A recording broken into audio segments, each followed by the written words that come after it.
minutes because the clock's fast. Yeah, that gives Just people in time case. to log in and. I don't want anybody to.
Halfmoon Township Board of Supervisors, let's all stand for the Pledge of Allegiance.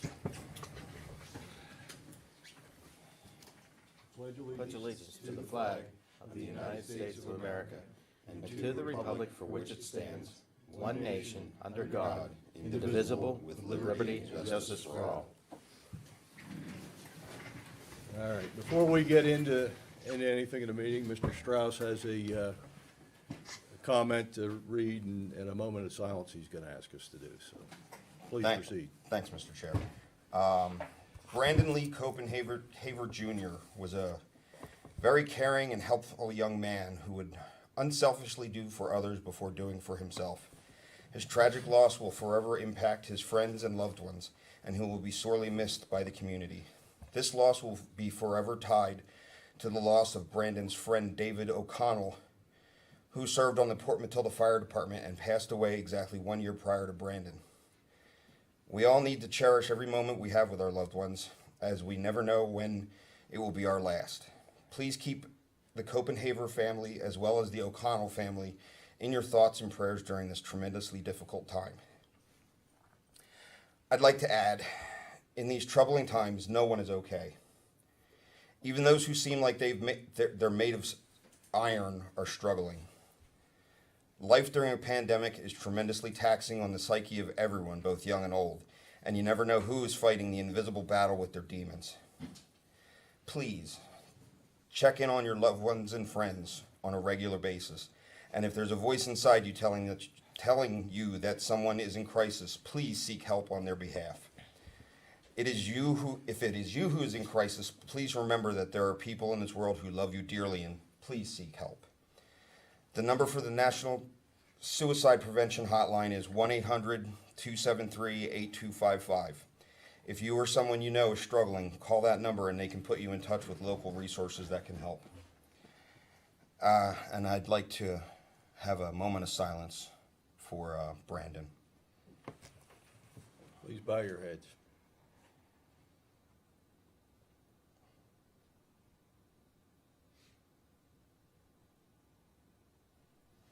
Thank you, Mr. Chair. All righty.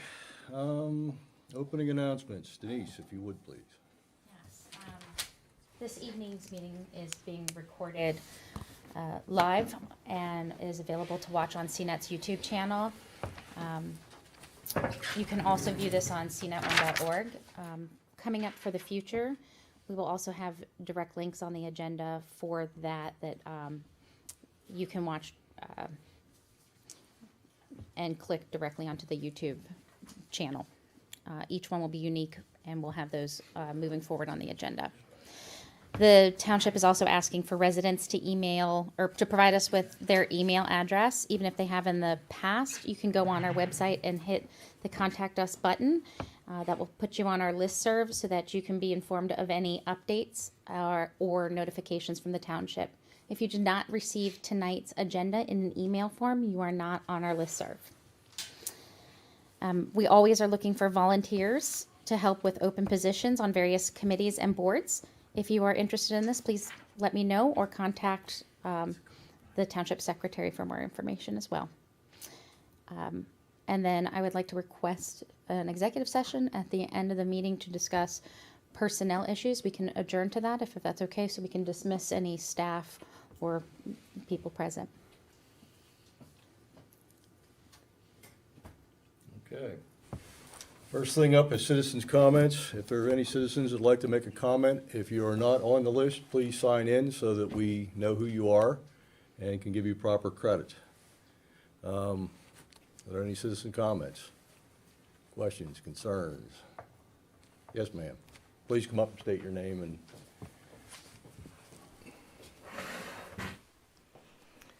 My name is Lisa Reeves Collins. I am not a citizen of Halfmoon Township. However, I am the SCLO Center Region Library Director, and I just wanted to come tonight to thank all of you for the partnership and also to thank Way Fruit Farm for the partnership. We were able to install last week and get everyone signed up who was interested in that first wave to the book lockers. And that was something that we were really excited and happened because we were all able to work together to make that happen. Just in the first week, we have 23 people that are signed up. We actually did our first locker delivery, and that happened on Tuesday, which we were really excited by. And that was wonderful because we actually filled every single locker. So it's so far been really a great success.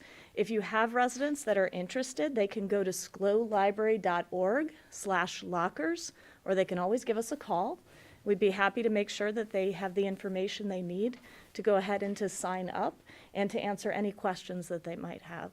So thanks again for just the relationship and the opportunity to do this on behalf of everyone in Halfmoon Township. So thank you. Are there any questions that I can answer about the service at this time? Okay. I don't have any questions, but I'm going to say congratulations on finally getting those boxes up and running. And that is awesome that they were all full in the first round. All full in the first round. Good deal. That means Yeah. there's that much interest. Yeah, we Might were. have to put in another set. Well, we're going to go and ask Way Fruit Farm if we can go up a little bit. We'd like to add another 9. So Cool. we'll see if that's okay with them. If so, we'll make that happen. So just really, really excited to get that going for everyone. So thank you very, very much for the opportunity and for the partnership. And I really appreciate being able to get that information out to your communities. So thank you. Thank you, Lisa. Thanks. thanks for coming in. Anybody else? Citizens' comments? For anything that's not on the regular agenda? Going once, going twice? All righty. Approval of the agenda. I don't know if the board's had a chance to take a look at tonight's agenda. Want to stick with that agenda? I do want to add something to it if the board members are okay. We get down here, we have under new business, Board of Supervisors, 222 work plan, 23 priorities.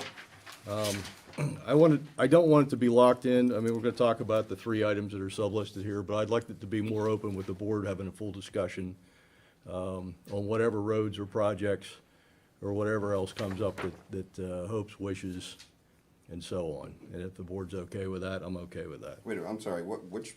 This is under new business.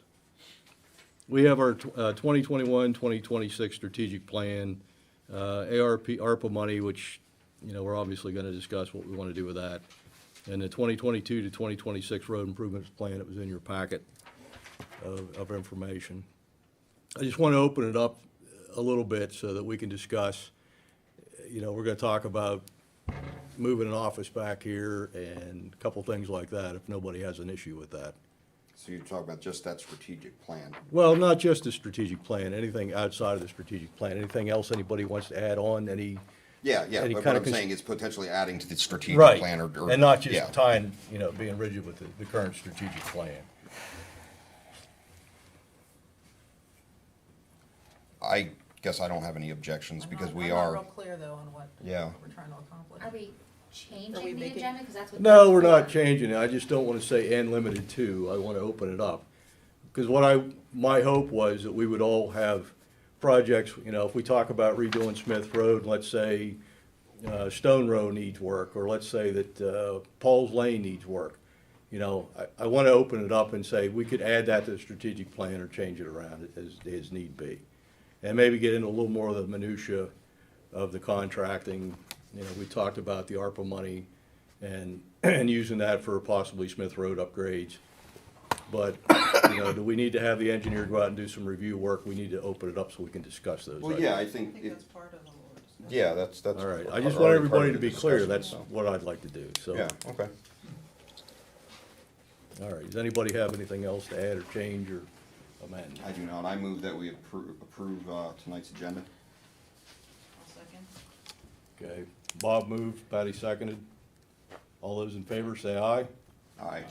Aye. 5-0. I didn't vote. Oh, I'm sorry, I'm voting no. you're voting no. Yep. Okay. Did I miss you? Well, did you want to comment on something if you No, like? I'm just voting no. Okay, all right. Mr. Sabella votes no. All right. First thing we have on our list tonight is subdivision land development plans or conditional uses for, and public hearings. Dawn Hout's final minor subdivision plan expires on May 14th. He's asking for a waiver request for the sanitary sewage disposal. And I'm not sure what all else is in there. Corey, if you want to just get it up to speed. Sure. We received this plan back in December. It went to the PC on the 18th of January. It is a lot line adjustment. Don Houtz's property is located off of TLD Circle. He has approximately about 11 acres there. He wants to add 2.9 acres from the Whitaker property to that. The PC did recommend approval at that time, but at this point, the planning waiver and non-building declaration has not been submitted to the township. So at this point, township staff is requesting that we would table the item and bring it until those documents have been received and signed, and then bring it back to the board. The proposed plan. The entire proposed plan, yep. Does Mr. Houtz have any representation here tonight? No. Okay. I didn't think so, but Yep. with these masks on, I can't tell who's out there. All right, so we don't need to take any action on the Houtz plan at all. Well, we that's- have to vote to table it or grant the waiver that has been requested or whichever. I can say that his property now does have a non-building waiver and declaration on it, but by doing this subdivision and lot line adjustment, that is being waived. Oh, and I'm sorry too, we also do not have, with this lot line adjustment, the well that is on the Whitaker property will now become part of Don's property. So we do not have a well access agreement. That's another thing we're kind of waiting on. So there's some other issues with this as well. But that's just something that they haven't They have done to yet, that figure they out need to bet- take care of. Yes, yep. And then it can be addressed, it can be voted on at a later date, okay? Yep. All right, gotcha. I move that we table this item. until those requirements are met. I'll second. Bob tabled, Patty second. All those in favor signify by saying aye. Aye. Aye. Those opposed? 5-0. Next item, Weaver replat of tax parcel 17-004-33 and 17-004-003B. Expires February 14th, 90-day time extension letter. Is there any major issues with that particular development? Not particularly, but it doesn't, at this point, they've not addressed staff's initial comment letter. So once that gets addressed, So you're waiting for a response? we're waiting for a response. All right. I'm just trying to see what they got up there on the board. Which,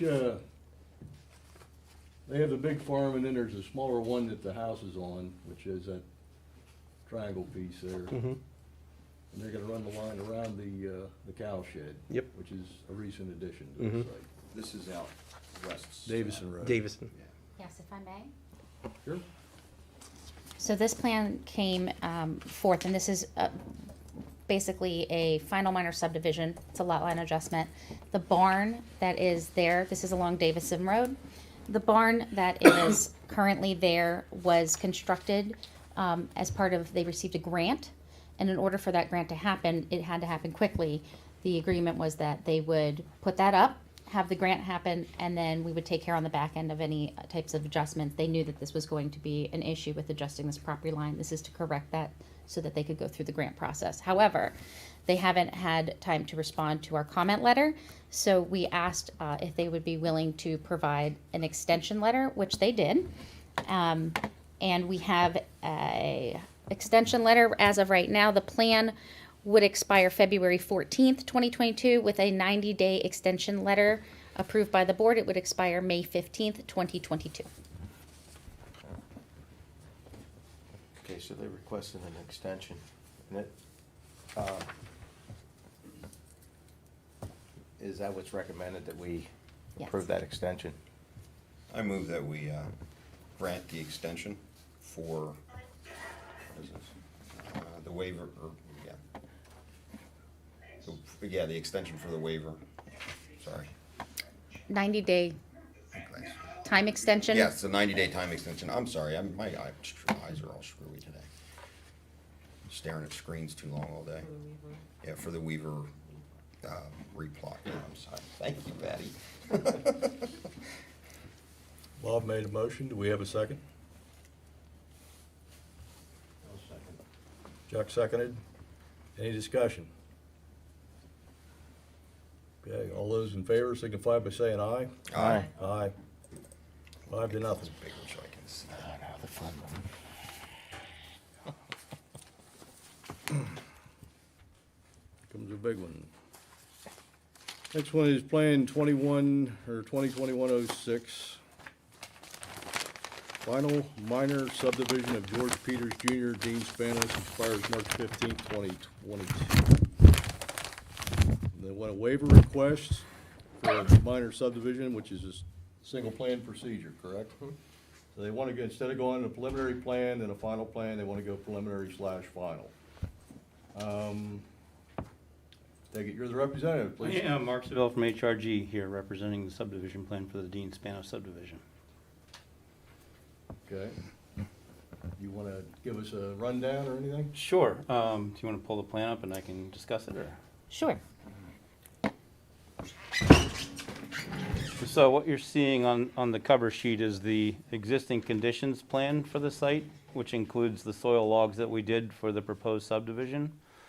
It's located along Smith Road. As a part of the original subdivision plan, there was a restriction for any future subdivision to have access from Buffalo Lane. For that, restriction from Smith Road, it had to have access from Buffalo Lane. Sorry. Can you go to the second sheet, please? On this sheet here, you see we are subdividing out 4 lots for a total, we'll end up with a total of 5 lots. All of those accesses will be coming off of Buffalo Lane.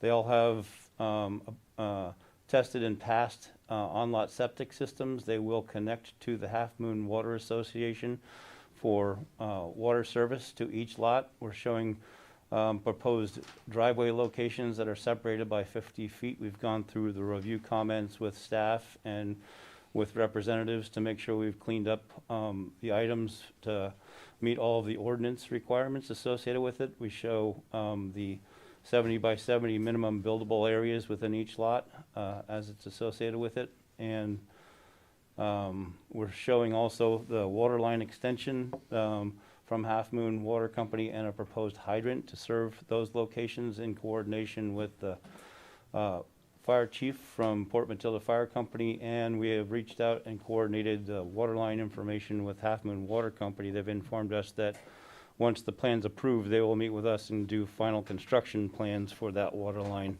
along Buffalo Lane to serve these lots. And it will get upgraded to an 8-inch line. The current line out there is a 4-inch line that runs parallel to Buffalo Lane. And with that, we've also requested, as suggested, a waiver to go with a single plan procedure for it to be reviewed as a final plan. If it's not granted and we go back, you're going to see the same plan all through again because we've met all the rest of the ordinance other than coming back as a final plan. I'm gonna pick a little bit here, maybe you can answer some of my questions. Sure. One, your buildable area on the 2 lots on the right up at the top of Buffalo Lane, Yes. how do you get back to those buildable areas on that lot? Well, you can hug the right property line or the left property line to get through there with a driveway through those areas. A lot of that's going to depend on where they actually want to place those houses when they go to build it. That 70 by 70 is a minimum buildable area. It doesn't mean they have to build in those locations. Within the setbacks, they have a lot of other room to build houses within those locations, but I picked those ones that are above the septic system for a typical gravity system to feed the in-ground septic systems for those lots. Yeah, what's the side setback lines that you have shown on the plan, what's the width of those things? I'm not looking at it on the screen, but I think it's 10 foot on side setback. You scroll up, Denise. It's labeled on there. It's labeled on the, I Yeah. believe on sheet 1, I believe it's 15. Somewhere on the side. Yeah, it's right there. And it's 15 side. 15. 15 side. side and 35 foot rear. Okay. I That's just- the property setback, right? Yep, That's for the this structure. yard setback requirements per ordinance. And septic setback or sewage setback is 10 feet, right? Well, that's the DEP standard from Yeah. the property line. From the property Yeah. line, yeah. To the edge of the aggregate. Do we have a regulation regarding driveways being so close to the property line in our driveway ordinance? Not that I'm aware I don't of. believe I know so. they have to be 50 feet apart along the roadway, which Okay. we did confirm That's with fine, Mr. Sump. okay. I remember we looked at that within the last couple of years, and I don't remember any of that language as far as No, having nothing anything of- from the sides of the property. I haven't looked at the driveway ordinance since it's been looked at, so couldn't. I guess the only other question I have is, Mr. Spanos has been conducting a commercial car repair business on the property. And of course, now we're, he's sort of grandfathered because the zoning changed on him and he was already in process. But now he's in a residential zone with residential use. Is your client prepared to provide any kind of bonding or surety or security on 2 things? One, I guess he's removing one of the houses, but also to get the junk vehicles and that kind of stuff off the property, because now he's gonna be residential. He's already commenced with removal of vehicles, working with Denise on coordinating and making sure that process is getting cleaned up through those areas. He hasn't got them all out of there yet, but he has been making steady progress, continuous progress in getting those cars out of that area. The criteria for the removal of the house on that lot is that he can't build another home on that lot with that house being occupied, because it would have to go back and get another reserve septic area approved for it. The intent and the commitment on the plan is that house is gonna be demolished within 18 months of the approval of this plan, and it will be removed. Okay, so the two-story frame house in front is gonna remain, Yes, and then the house in the back is to be removed. correct. Are you, the staff satisfied we have proper guarantees on that, or do we need to do something else? I had a question. When it says the two-story frame house will be demolished within 18 months, what about that garage and workshop? Is that part of that, or? No, that's his separate? his intent was to use that as a garage with his two-story frame house. The one on top of the hill there? Yep, the one in the back. Okay. Is he going to continue working as an auto mechanic up there? I don't have a real strong answer to give you, because I haven't talked to him about that specifically, but I know the conversation was, he was moving that operation out of the site, and he was clearing all the cars off the site. His intent was to essentially retire to that, when he's retiring soon, and build a few homes there for, one for the family that's living in the existing two-story frame that's going to be removed, and the rest of them, he'll build homes and sell them as he's progressing on through this, so that he's looking to make that not a business from that perspective, but an area where that's his home and his parcel in the last subdivision he would do for that area. Okay. Corey, Dave asked you a question, and you didn't get a chance to respond. Well, I can just say, looking at this, the PC reviewed this on the 18th. They recommended approval of the waiver, the sewage planning module, and the plan itself. We did get some engineering comments earlier this week from our township engineer regarding the stormwater plan. Mr. Seville was able to update the plan, and our engineer has reviewed all the stormwater issues, and he got the green light for that, said it's all good to go. Is the stormwater shown on the plan that's up there, or is that an older copy? It is on sheet 2. Yeah, zoom out a little bit, you'll see some details. And I on believe that. they're just vegetated filter strips for the Well, ends of the driveways. And a roof drain sump. If you look at the top on the left there, that's a roof drain sump that has the sizings for it there you go. Okay. So each of those houses are gonna be required to install a roof drain sump, and the sizing is based on the size of the home, so the criteria for that to be installed will be based on the size of the home that they install it on the house. Forgive me, but I'm not a builder. What's a roof drain sump? Okay, so The whole the amount, roof stone. leaders that come away from the building, they're not gonna just drain to the surface and run off. They're actually gonna go to an area where it's a subsurface filter strip with stone. It goes into it kinda like your on-lot septic system, and it disperses into the soils. Through those areas, it does have emergency bypass for, 100-year storm events where it's not gonna clog the system, it'll bypass and go onto the surface. Where's that where is that detail? That's not in your copy. Oh, it's not in there, Because they okay. revised it since our packages came out, Oh, so that's why I'm asking questions now. Sure. What's the setback on the roof sump to the septic system? We did not define that critical minimum setback distance, but I would assume we want at least a good 20-foot setback from that when they build it. They'll have to make sure they site it appropriately when they're building the home, but I don't know that there's a minimum required setback from it with a septic system. I know there's well separation requirements, but I'm not aware of any roof sump. But in order for it to function properly and not impact the operations of the septic system, Definitely doesn't want to be uphill from the septic system, or it'll, correct. I mean, you don't have them, that's why I was looking, I wanted to see if you had them located on a mandatory position. Yeah, we got fortunate with good perks for on-lot standard septic systems. Well, except for one. Except for there's- one, But there are marginal soils up there in the corner. Anybody else have any questions? so the septic systems that are approved. Well, the It's soil approved testing for is. standard septic system. Well, let me give you the DEP thing. A septic system that's not alternate or experimental is considered conventional. So an elevated sand mound is a conventional Okay. system under the All right. DEP regs. All right. Okay, but what they do have in the upper left-hand corner where that old house is, and I assume that's gonna be the backup for the house, Yeah, is they have a soil test pit that failed, you were less than 20 inches to bedrock. That indicates an Opequan soil in that region. And then the two test pits that are on either side show very shallow rock level, which is definitely an elevated sand mound. Now, our SEO will review that and everything, but that kicks, in my opinion, that should kick the module over to being marginal soil and not the top rating. Because you have a failure, at least one failure, and you have two soil tests in addition to the failure that are less than 30 inches.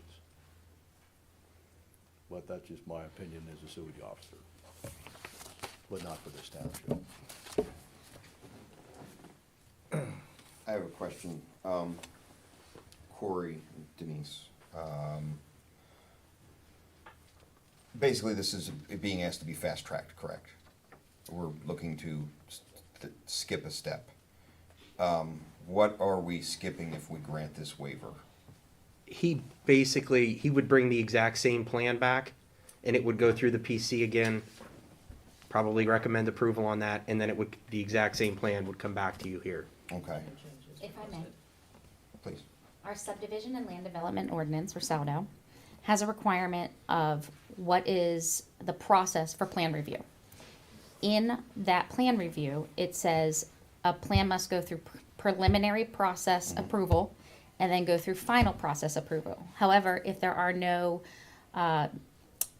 utilities being completed, or if there's nothing new, there's certain criteria, it can be considered moving to final approval if the board chooses to consider it a final minor subdivision. So basically, you would see the exact same thing, because we're not putting up utility poles everywhere, we're not running electric lines or building new streets. so. Right. So that's why you would see the exact same thing. We'd go through this process once. We'd go through the same thing the second time. So what we're doing is, instead of fast tracking, we're consolidating it right into final. Streamlining. Yes. better term. And if I may, as well, this morning at 9 a.m., this is why it's different than what's in your packets. Mr. Seville and staff communicated, and we received updated plans with these new notes that were required as part of the engineer's review.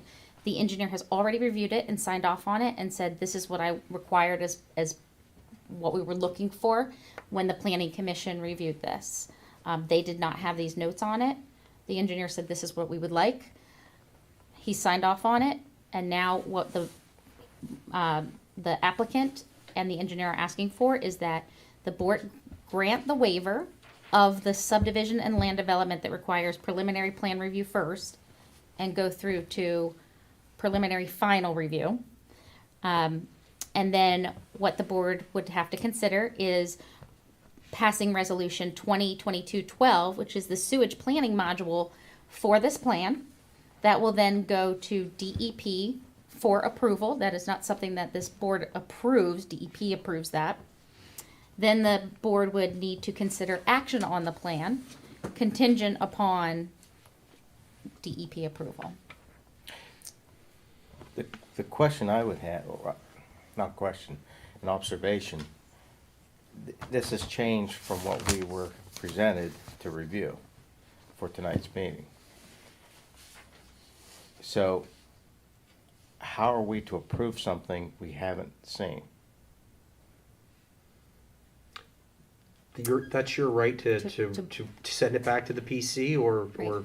whatever Like, option. when I hear that an engineer approves something, I usually see something that indicates that. Well, isn't this what you showed us up there? on- Yeah, he said, he Yes, I submitted have a an letter, email. but you haven't seen it yet, but he submitted it today because he requested some other minor revisions to the stormwater notes on the plans, and we submitted that to him today, and he sent a letter in saying we've satisfied all of his concerns and he recommends it for approval. Okay, So, that's what I'm ultimate, hearing. yeah, well, You as a board can decide what action you want to take. So if you want to I mean, that send was it like back, that was kind of like I got thrown a curve. I did review this morning, and now I can't see what has changed until I'm hearing about it now. which is why you have the right as a board to either send it back, table it, act upon it, make an action condition upon something. You have many, many options available. This is the time for you to discuss what I you mean, would I like. happen to be a registered professional too, in addition to being a board member, and that kind of bothers me. Dave, what do you think? Personally, that's why I'm asking a lot of questions tonight, and I know how that is, because I've sat on your side of the table thousands of times, and I know how that is, but it would be nice if we could get a copy and take a look at it as a board. And there's a couple of things I have concerns about. One is the automobiles, you know, because this is a time we're updating the plan, so you gotta get up to speed on your, you know, come into compliance with the residential zoning requirements, because you're doing something different, you're subdividing the land. So I think the township should at least have some kind of guarantee that that building gets torn down and that the vehicles and the auto dealer stuff gets out of there. I don't know what that is, but the use certainly doesn't conform with the current residential zoning up there, and I think that needs to be done. In our single plan procedure in our ordinance, it says about, you know, you don't have any roads to build, you don't have any, I think it says water lines, doesn't it? Public water? Correct. Yes, it does. So I don't want to drag you back through the ringer again, but I'm really reluctant to give a waiver unless there's a very good reason. And I don't think time-wise it's going to make a whole lot of difference. But that's up to the board, however they feel about it. The sewage planning module, I mean, that could be sent along, in my opinion, you know, because we have no control. Once it goes off to DEP, as long as that second box is checked, and I assume that it is, you know, I don't have a problem with sending that off to DEP, and they're gonna sit on it. You're in a component 2 sewage planning module, and if I'm boring everybody, component 1 is when a piece of ground that was created prior to 1972 is subdivided into 10 or fewer lots, it's a component 1 module. It's fairly simple. Now we're up to, George Peters Jr.'s property is subdivided in between, is there 50 lots out of that thing? It's gotta be close to it. Yeah, because the other phase on the backside was part Yeah. of the overall. So you're into a major component 2 module with a lot of paperwork, and we don't have any idea what DEP is gonna say or not say. I'm okay with sending the thing in, but, you know, they could come back and say, we want double up on the soil testing. They have the right to ask for just about anything, or they could deny the module, or they could say everything's fine and just pass it through. But I'm reluctant to step forward until we at least get a review letter back from Williamsport. You know, I think Rob Everett's probably the one gonna review that down there. Yeah. So you can't hold up a third-party approval. So DEP, you can approve the plan, you can table the plan, but when you send it, you can't make the determination as the board of, we're gonna hold this plan till DEP approves. So if all the criteria for our ordinances have been met, and Then I'll we have sound to out. sign off on it, right? Right, and then it's contingent, the plan approval is contingent upon DEP's approval. Well, I guess what I'm getting to, I'm okay with approving the sewage planning module and sending it off to DEP. I'm not so okay with approving the single plan procedure because of the public water line being included in there. And also because of the car use and the building that needs to be torn down at some point, because I know what's gonna happen. We're gonna approve this thing, and the building's not gonna get torn down, more than likely. I've got a little bit of history with this thing. So, I just don't wanna get the township stuck in a position, you know, that once the lots are recorded, and there's not a darn thing we can do about it. You know, they could subdivide, or put houses on the rest of the lots, and there's no guarantee that the rest of the work's gonna be done. And I'm not knocking on the engineer, he's doing his job, and he's doing a good job, and that's fine, but just given the situation, that would be, my recommendation is that we not approve it until we have some kind of security that the other stuff's gonna be taken care of. Because, Excuse me, Mr. Chair. can I Please. speak? So what we probably only have within our rights so many things that we can do. And whether we can hold some of these things accountable, what Dave's talking about, I'm not sure. But what was the recommendation from staff and from the external planning engineers and from Corey?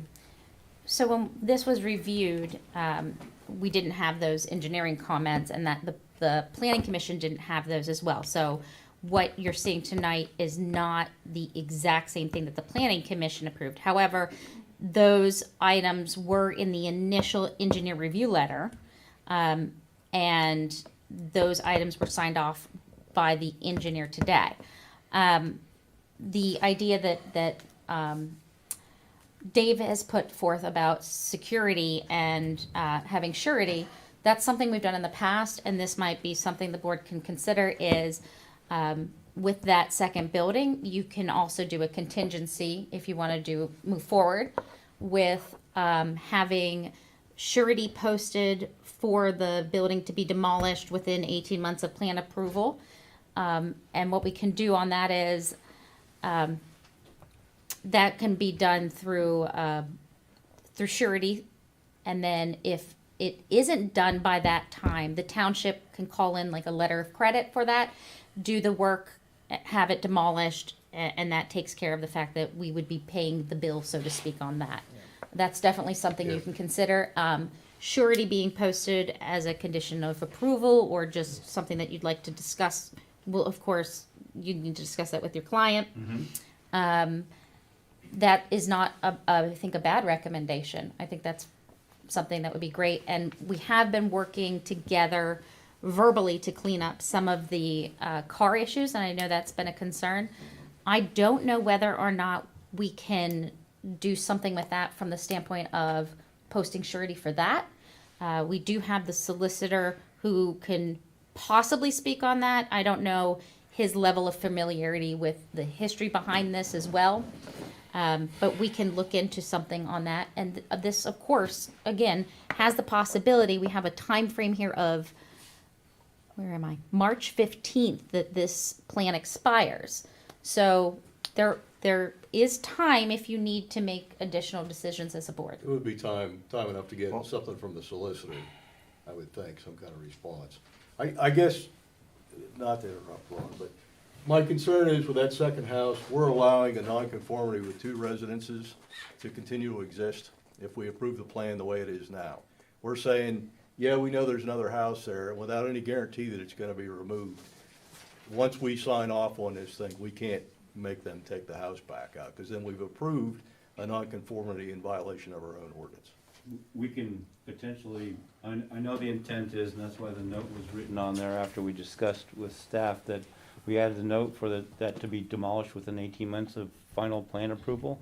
We can also add a note that no new house can be constructed until such time as that house has been removed from the project, from the property too. Where's the new house going? One of the lots, his intent is to build a home for the resident that's in that house and then demolish the house. Okay, Ron, you had it. Well, I'm still back on the engineering review letter.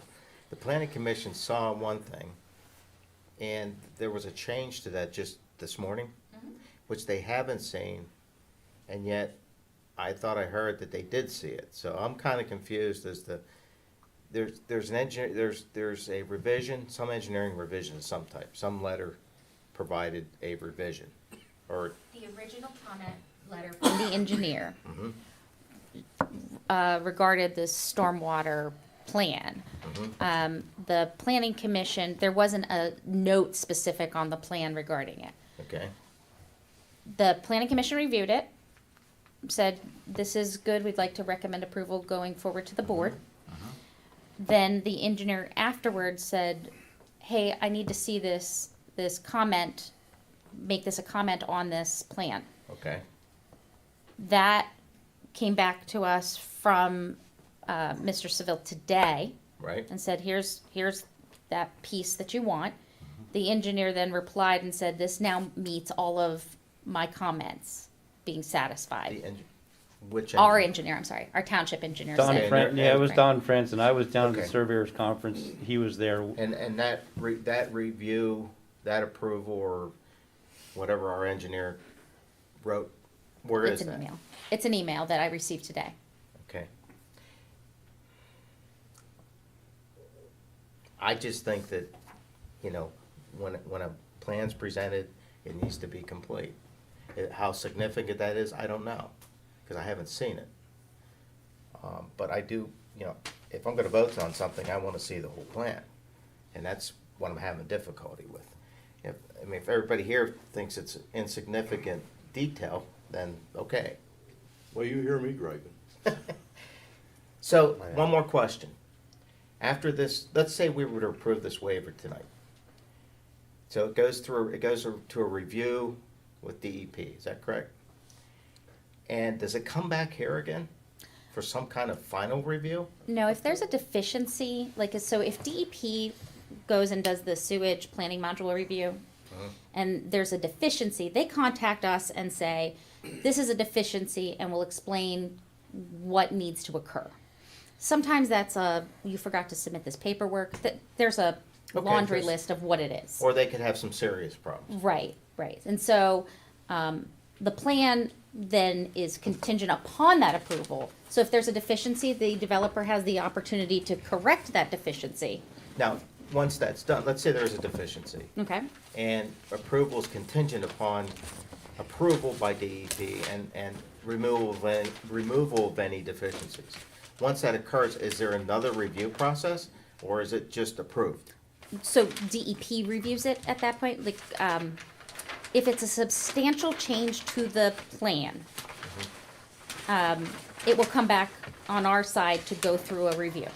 If it's a piece of paperwork missing, I Okay, think we some had one. technicality or something? Yes, a lot of it's a technical, if there's we receive a lot of technical denials of the plan, technical reviews that are just things like you forgot this paperwork, or this piece needs to be signed, or this check mark's in the wrong spot. Very simple things that we can correct on the back end without changing substantially the plan. If the plan gets substantially changed, that comes back to the township for review.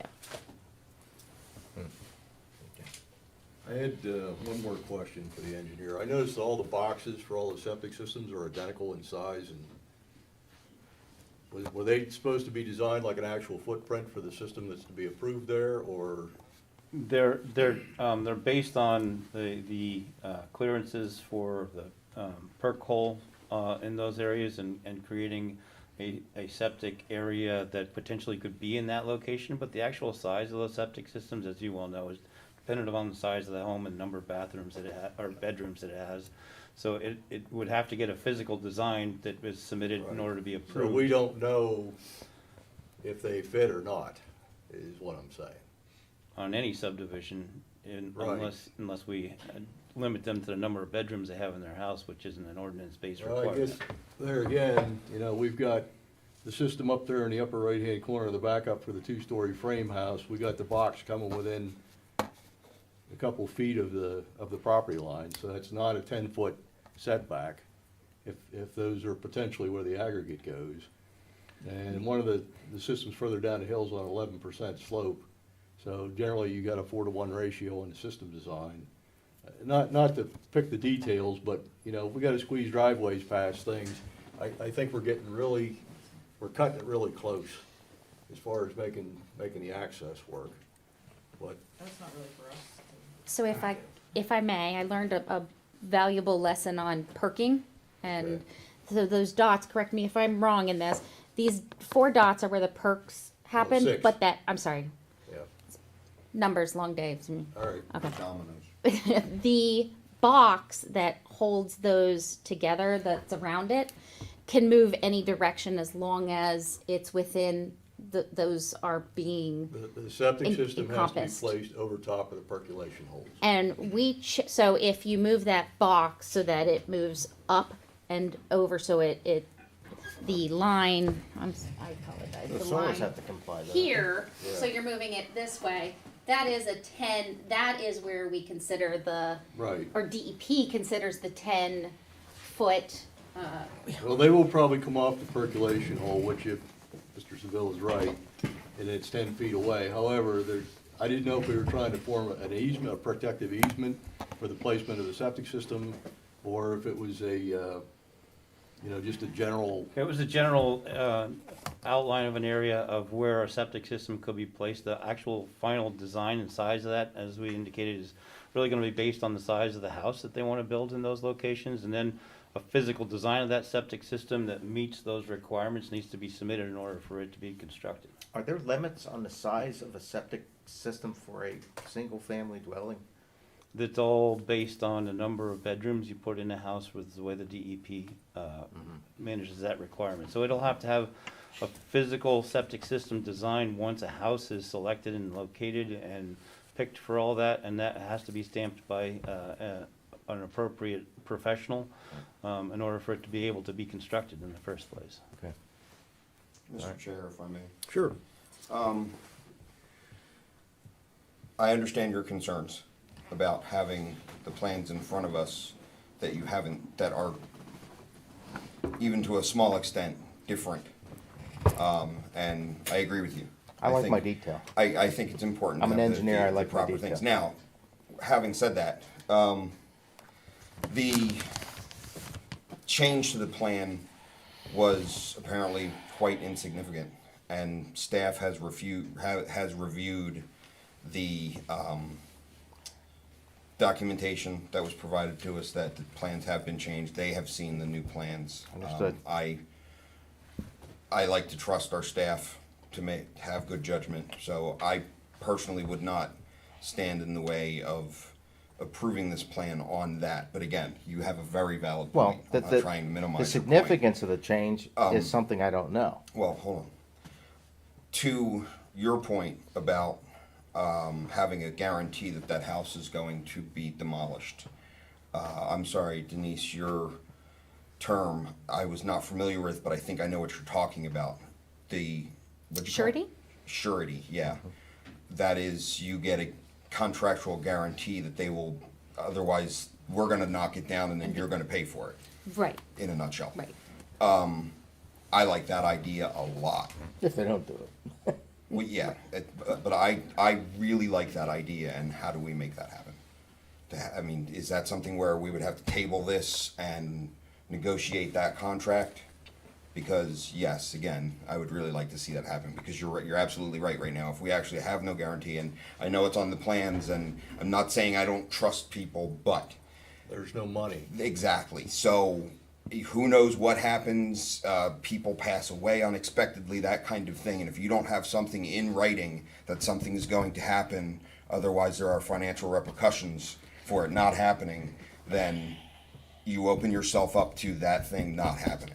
So I really feel like we should pursue that and then resubmit everything with your updated plan, so you'll have it that time. And then we can proceed forward. I understand that. I just want to make one relative point, and maybe your solicitor can provide that for you too, but there's a title block on it. It's a certification of ownership block, and that's a requirement of every subdivision. And on this plan, there's a note that says, I will remove this building within 18 months of approval of the plan. And when he signs that, he's committed contractually that he is going to do all that, because this plan meets the intent of what he's recording with the plan. So there's some commitment already on the plans and on the drawings that within 18 months, he's gonna remove that. Even if he hasn't built another home, the only commitment is within 18 months of the approval of the plan, that home will be demolished from that perspective. So when they sign that certification of ownership block, they're committing themselves to Yeah. all the improvements and everything else that's part of that plan from that perspective. But I'm not telling you have to take it on that Yeah, word. sure, no, and I appreciate that, your comments. My worry on that is there's no real enforcement arm to that, I guess. So if ground was broken on all four of these new homes and they started building and then that other house just never got, you understand what I'm saying? There's no financial, guarantee, I guess I would say. I think we have our solicitor with us. Can we get an opinion? It's a surety bond. Zach? Is he there? Yes, so I'll start by saying Mr. Seville is correct that the, a note on a plan is something that triggers an obligation for the landowner to comply with. So for instance, if he violated that and didn't demolish the structure within that 18-month period, that is something that the township could pursue a legal action based on that note on the plan. It's no different than if you belong to an HOA or you just have a private deed restriction. The flip side is, as a number of the supervisors have accurately pointed out, though, that it would probably be a stronger position for the township to have some sort of agreement in place that further delineates that requirement and also ensures that the developer, or the subdivider in this instance, provides financial security so that if it doesn't happen, the township has that surety to draw upon to see that it does happen. Generally speaking, if we're talking about, whether we're talking about the structure to be removed or the cars, the key point is if we're talking about something that needs to happen to ensure compliance with the provision of a township ordinance, then it is something that you can condition. You can condition an agreement to ensure that those things happen as a part of any approval, as a condition of any approval. You can condition that happen. But again, the trigger is it's got to be something that needs to occur to ensure compliance with the zoning ordinance. So you can't condition some other ancillary thing. You can't say, in order to get your approval, you got to do this thing or this action that doesn't have anything to do with an ordinance provision. And I'll also echo Denise's point from a little bit ago that with respect to whether it's DEP or PennDOT or any sort of third party, anything outside the township's control cannot serve as a factor in denying a plan. So essentially, anything like that has to be a condition of approval. So again, it would be assuming they get to a place where the plan is exactly how you want it. You would approve the plan conditioned upon the appropriate third party's review. In this case, it would be DEP.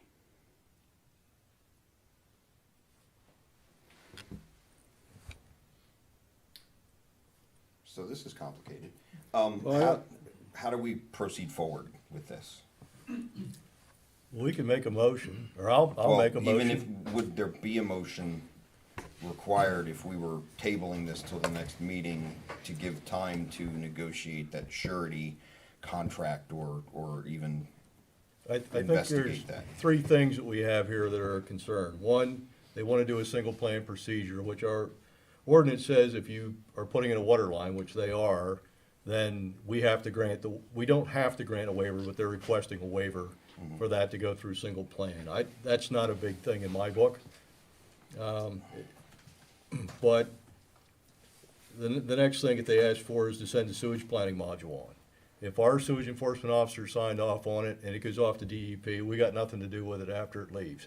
So if we're okay with what we see in the way of testing, I'm a little shaky on it, but that's just me, but I'm okay with it. If we want to vote to send the planning module off to DEP, trust me, DEP is going to be a lot tougher on them than I am. And then the third thing is which is this, whether we get surety posted or something, some guarantee that this building will not turn into go back to residential use just like it never happened. And I realize, from what Zach, our solicitor, was saying, we have to do things in according with our ordinance, but we're allowing a nonconformity to continue if he doesn't tear the building down or convert it into something else. I mean, if you gutted it and turned it into a barn or a garage or, for personal use. But since his business was up there, the township rezoned from agriculture, it used to be agricultural zoning, and is now residential zoning. Yep. And because of that change of zoning, we don't allow people to generally run commercial garages out of their house. So, Or have multi-family. multifamily Or dwellings multi-dwelling, on the same or zone. So, multi-family it's a structure, yeah. nonconformity.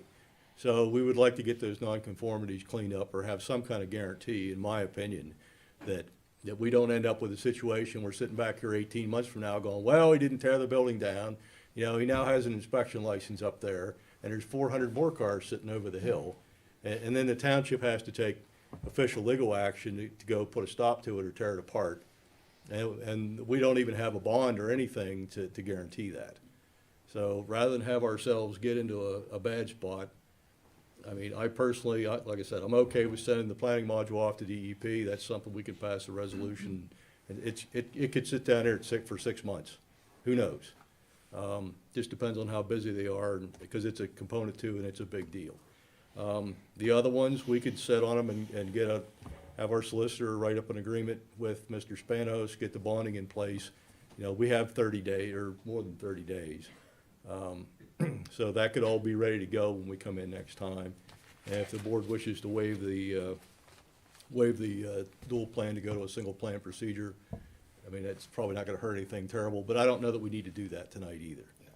So, Is that a question from Whenever you're ready to take public comments, there are some. Okay, I'm sure there are. Does the board want to comment any more on that before we take, I don't, I think I've said my piece. Chuck, Ron? Okay, go ahead and light them up. Right now, we have Wayne Foster, who put in the chat the question about, do you know where the vehicles will be moved to, and will they be within the township? Staff short answer is no. Whether they move them in the township or not, we've been working with Mr. Spanos to get them off of his property. Not sure, I know he's been taking a couple of them in conversations to the Mannheim Auto Auction. And he's been working to fix up some and selling some on parts, but it's a process that we're working on right now. But whether or not they'll be within the township, I'm not sure where they would end up. Yeah, there's no way to know. Anything on YouTube? Nobody else? Does anybody want to make a motion? Want me to make a motion? Well, what do you think? I'll make a motion. I move that we approve the sewage planning resolution, 2022-12 for the Dean and Linda Spanos subdivision. I'll second that motion. Can we divide them up like this? I believe your first step is to do the waiver, Oh, right. and then it's the, I think there's a Then it's the process, resolution. unless, Zach, are you Well- familiar? Does it need to be in that order? I thought it was like 1, 2, and 3. You gotta first do the waiver, then the resolution, then whether or not there's action on the plan. Generally speaking, you should do the waivers first, because the theory being, without the waivers, everything else is moot, because if you can't get the waiver, then and the rest of it is moot, because you've got non-compliance with the ordinance. So typically, I do see the waiver done first. Well, Zach, I'm gonna disagree with you, and I'll tell you why.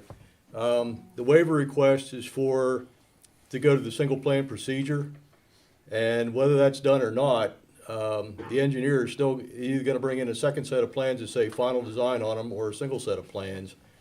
So we're not turning the plan down at this point, and we're not granting it, but the planning module doesn't matter. That's a separate DEP action. That's why I made the motion to do that first. Because if that doesn't go to DEP, then the rest of it is moot, in my opinion. Or do you disagree? Well, I think it works, perhaps it works in both directions, because I think if you don't grant the waiver, if the applicant says, I want to do preliminary/final and I'm not doing this twice, I'm doing it, I'm here now and I want it now, and you don't grant the waiver for the preliminary to make it a single plan, then you have a plan in front of you that is not in compliance with your ordinances that you can't approve, which would essentially mean there's no point in sending the sewage planning module off if you've got a plan that you're not going to take a positive action on. But provided, I'll say this to maybe move it along, provided the board intends to act in the affirmative on Roman numeral 1 and 2 on the Peters plan, the order probably doesn't matter if you're intending on acting in the affirmative for both. Yeah, well, I think the DEP probably won't care whether it says preliminary final on it or preliminary and final. They're just looking for that module package that our staff has reviewed. I don't know. I'll rescind my motion and we can back up to the waiver if we want to do that first. Yeah, from my interpretation of that, he has a very valid point. I don't think we'd want to, because I think our intent here is to try and negotiate something with Mr. Spanos that would give a better guarantee to the township that that house is gonna get removed. Now, let's just say, hypothetically speaking, if we send the sewage planning module off for approval, but we can't work something out with Mr. Spanos, then we've just approved a sewage planning module for a housing development that we have not approved the subdivision for.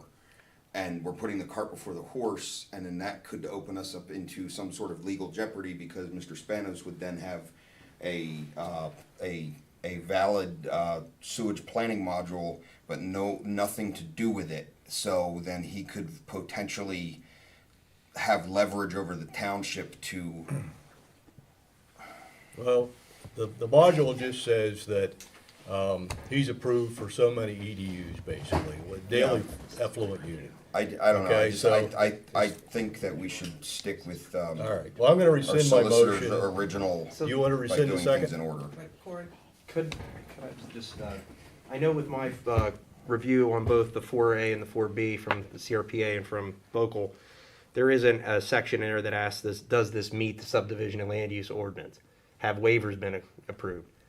So that could kind of change how we move forward with this as well. So obviously, if you approve the waiver, that answer would change there. Right, okay, well, I guess, does anybody wanna make a motion to approve the waiver? I move that we table this until we can communicate with Mr. Spanos about our intent to have an agreement where he would be contractually, financially obligated to reimburse the township in the event that we end up taking down that house. Okay, so we got a motion to do that from Bob. Do I hear a second?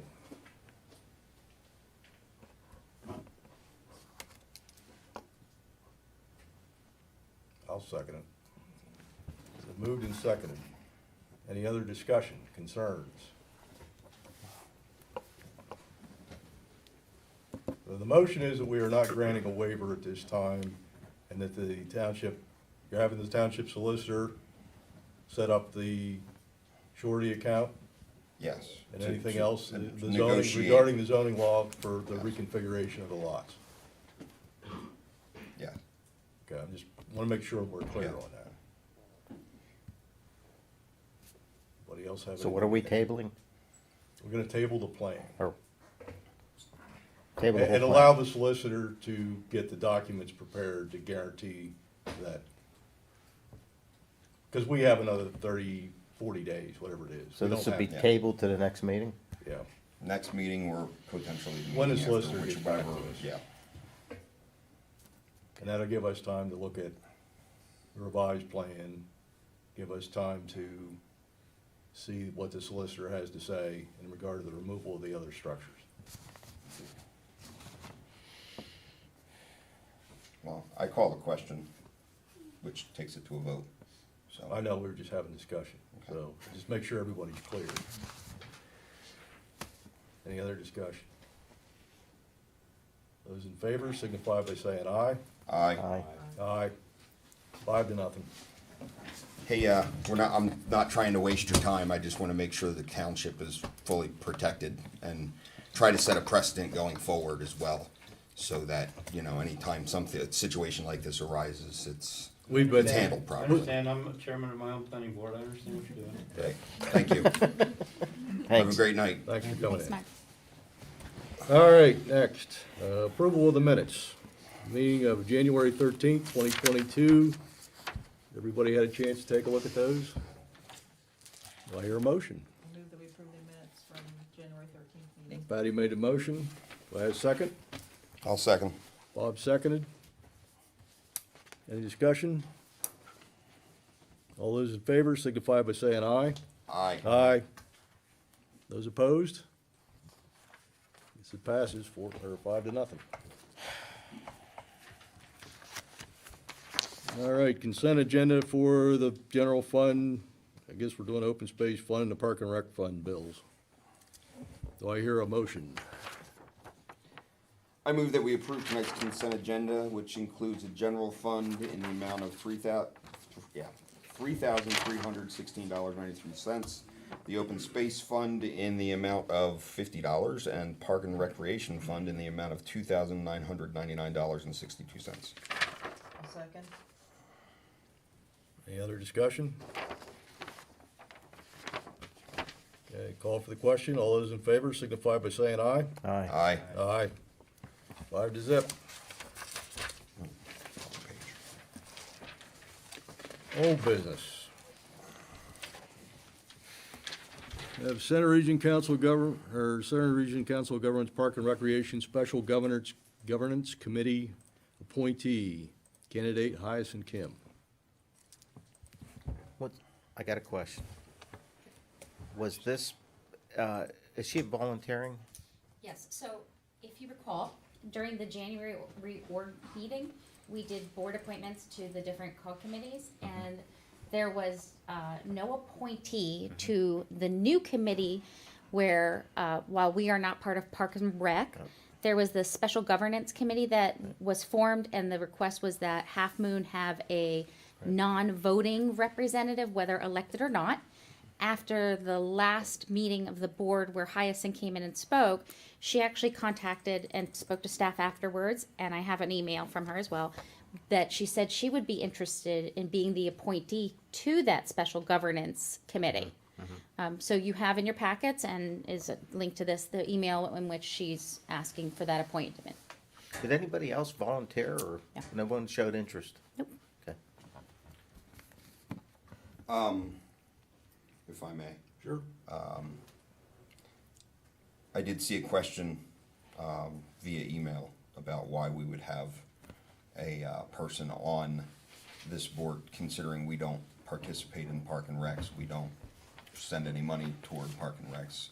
I think I'll try to answer that question in the fact that we would be a non-voting member, as was just stated.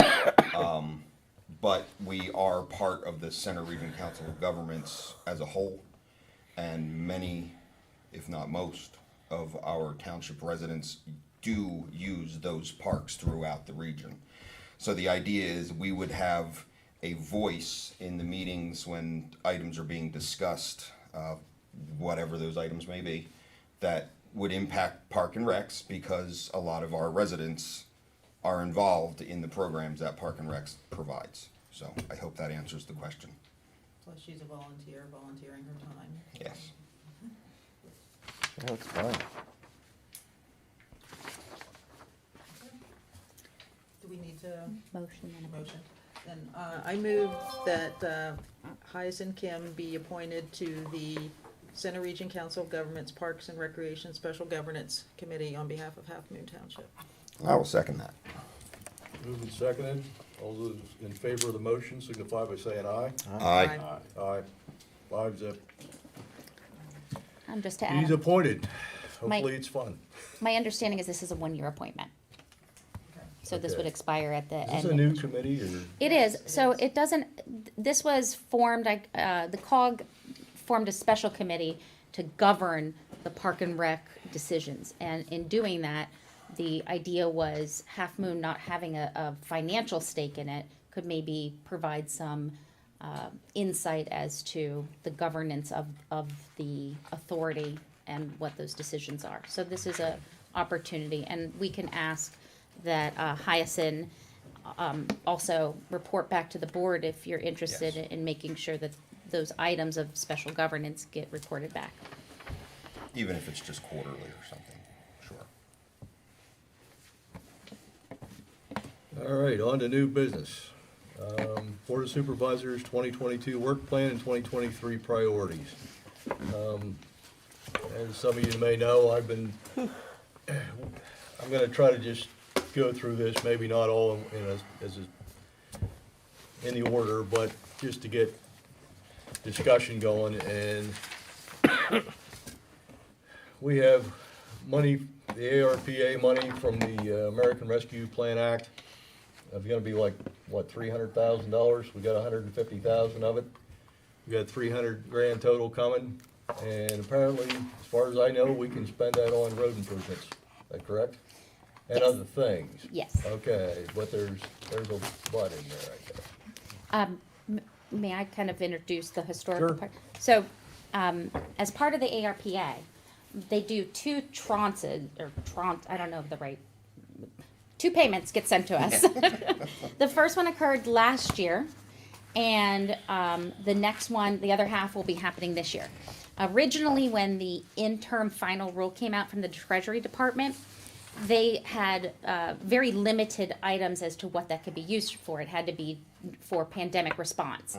And there were 4 categories, but this general loss of revenue was something that was considered. And there was this incredibly cumbersome calculator, and a lot of townships responded to the Treasury Department and asked that they make it easier for smaller townships to be able to use those funds to really deal with some of the items that are affecting smaller townships.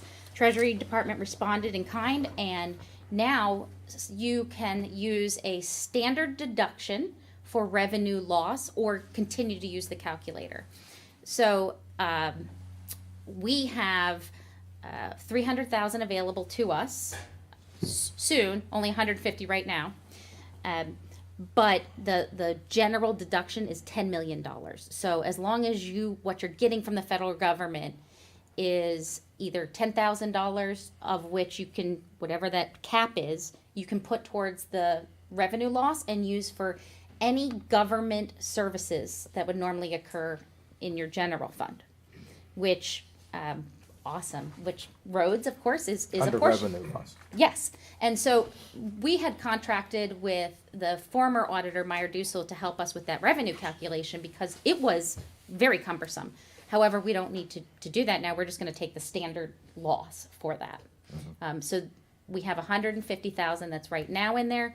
Later this year, we'll be receiving, it's just under, but about 150,000. We'll have 300,000 total that goes straight into our revenue, our general fund revenue, as just revenue loss that we can use towards whatever.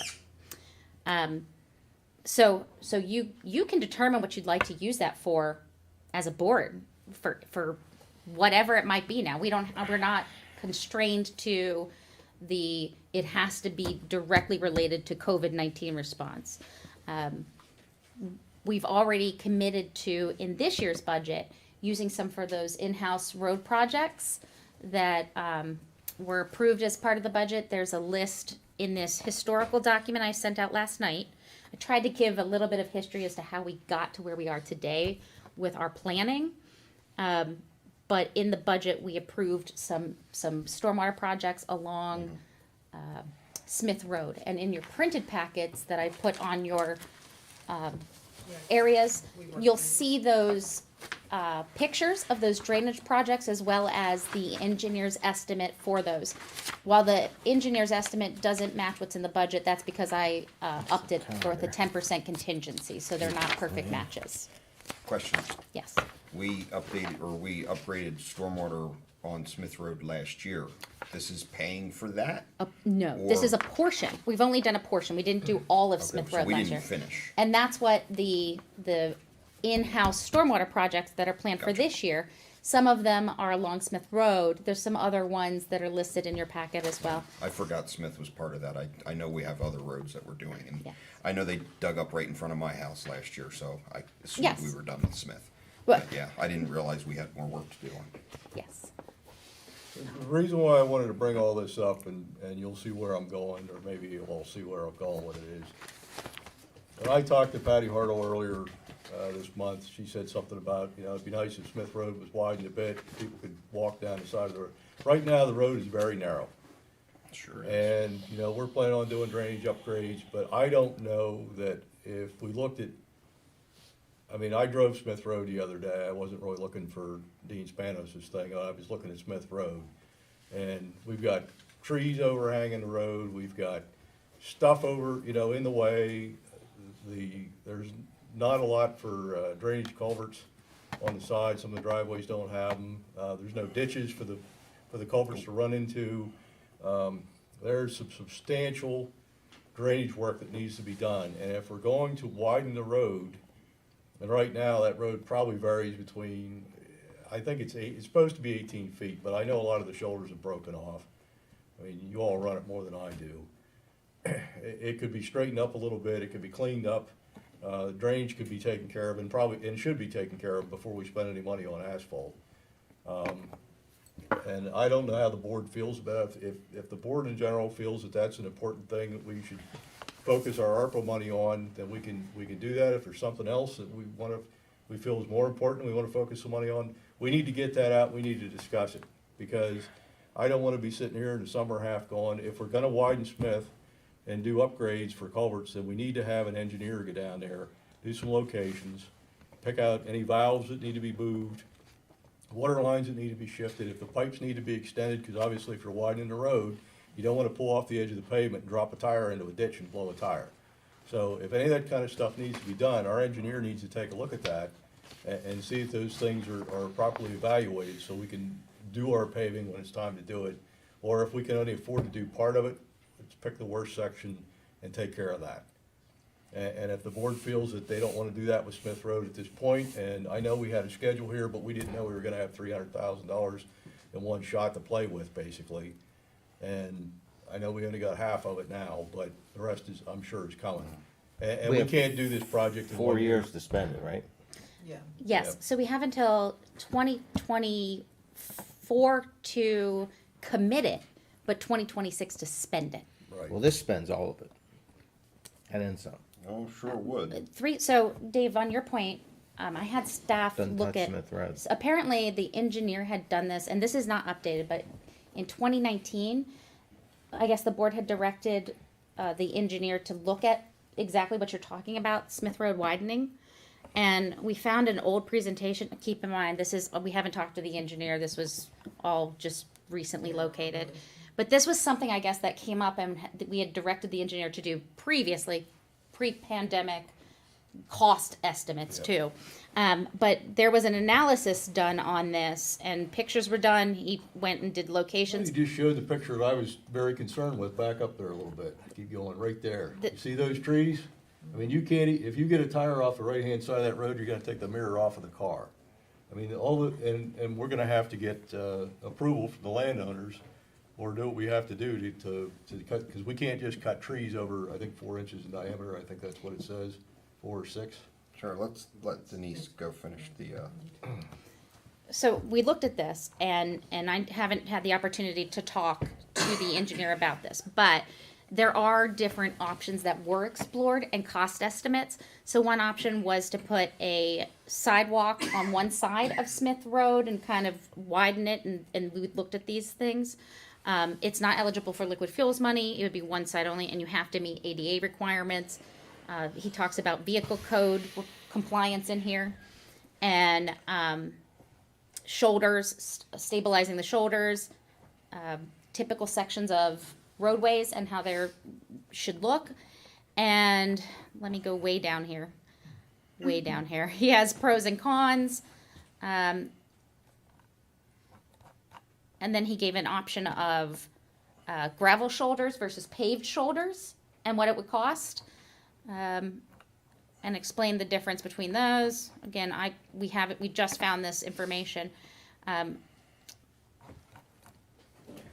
Gravel shoulders, let me keep going down, sorry. There was another one for smaller gravel shoulders, 2 foot versus 4, I believe. Our ordinance currently requires 2-foot stone shoulders. Okay, so the shared use path cost estimate back in 2019 for all of Smith Road would have cost $1.2 million For what?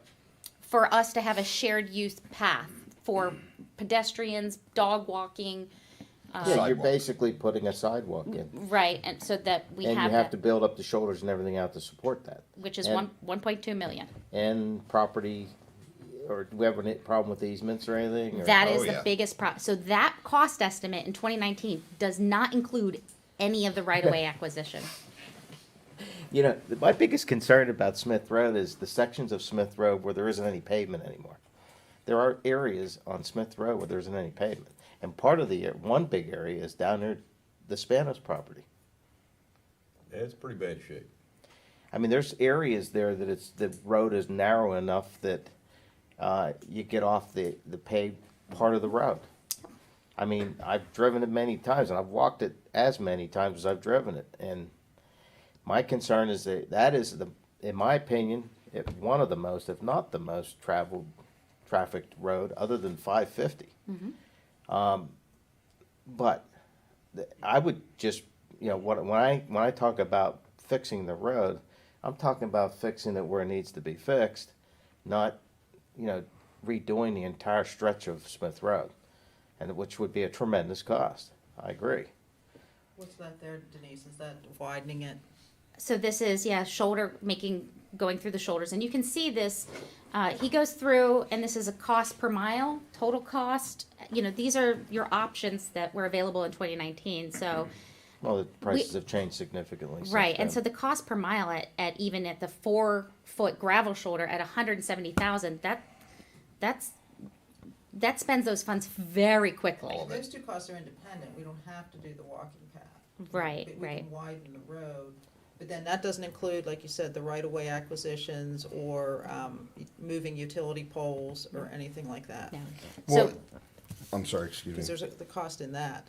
and these are The not gravel updated. shoulders here are basically what we already have, isn't it? We have the berms on the side of the They're in road. pretty That's- poor shape.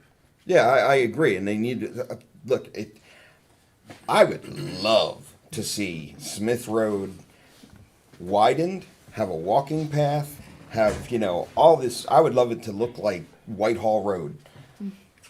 The Parts cost, of it. there's no way this township's gonna be able to come up with that kind of money. Well, I you mean, would- even with this $300 head start, that $300 doesn't get us very far.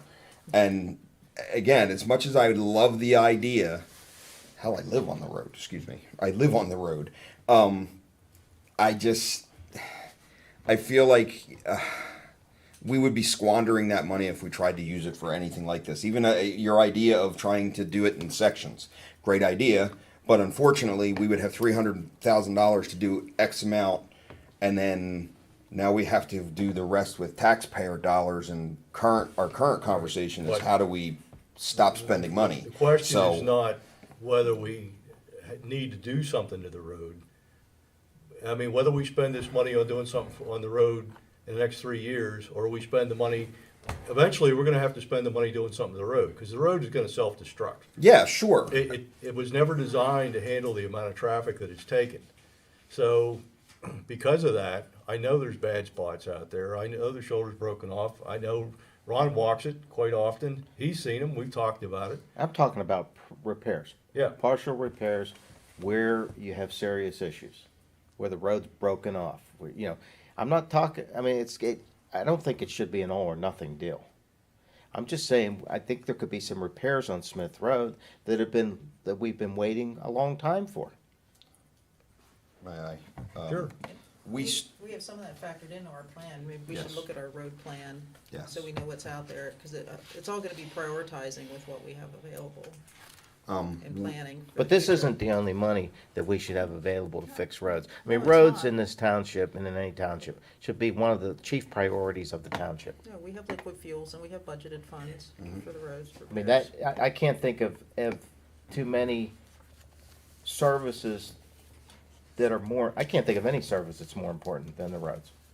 The roads allow us to have emergency access. And roads are chiefly important. There's nothing more important to public safety than the roads. Now, that doesn't mean that we have to put in sidewalks, pathways, whatever. And the thing about, in my opinion, about sidewalks is, if you put a sidewalk on one road, you're gonna be putting them in all the roads. Now, you wanna talk about costs. Well, I think, I mean, I'm not proposing to do that. This is our assessment and our plan. yeah, why don't we look at that? Yeah, Yeah, may I That's fine. continue? Oh, some- sure. I didn't know you had more. Go ahead. So Sorry. there's a lot of pieces of information. So yes, when we did the SWOT, when we're talking about the work plan and priorities for the board to consider, we did a strategic plan when I first got here back in 2020. And everybody was here except for Ron at the time because he's a new supervisor.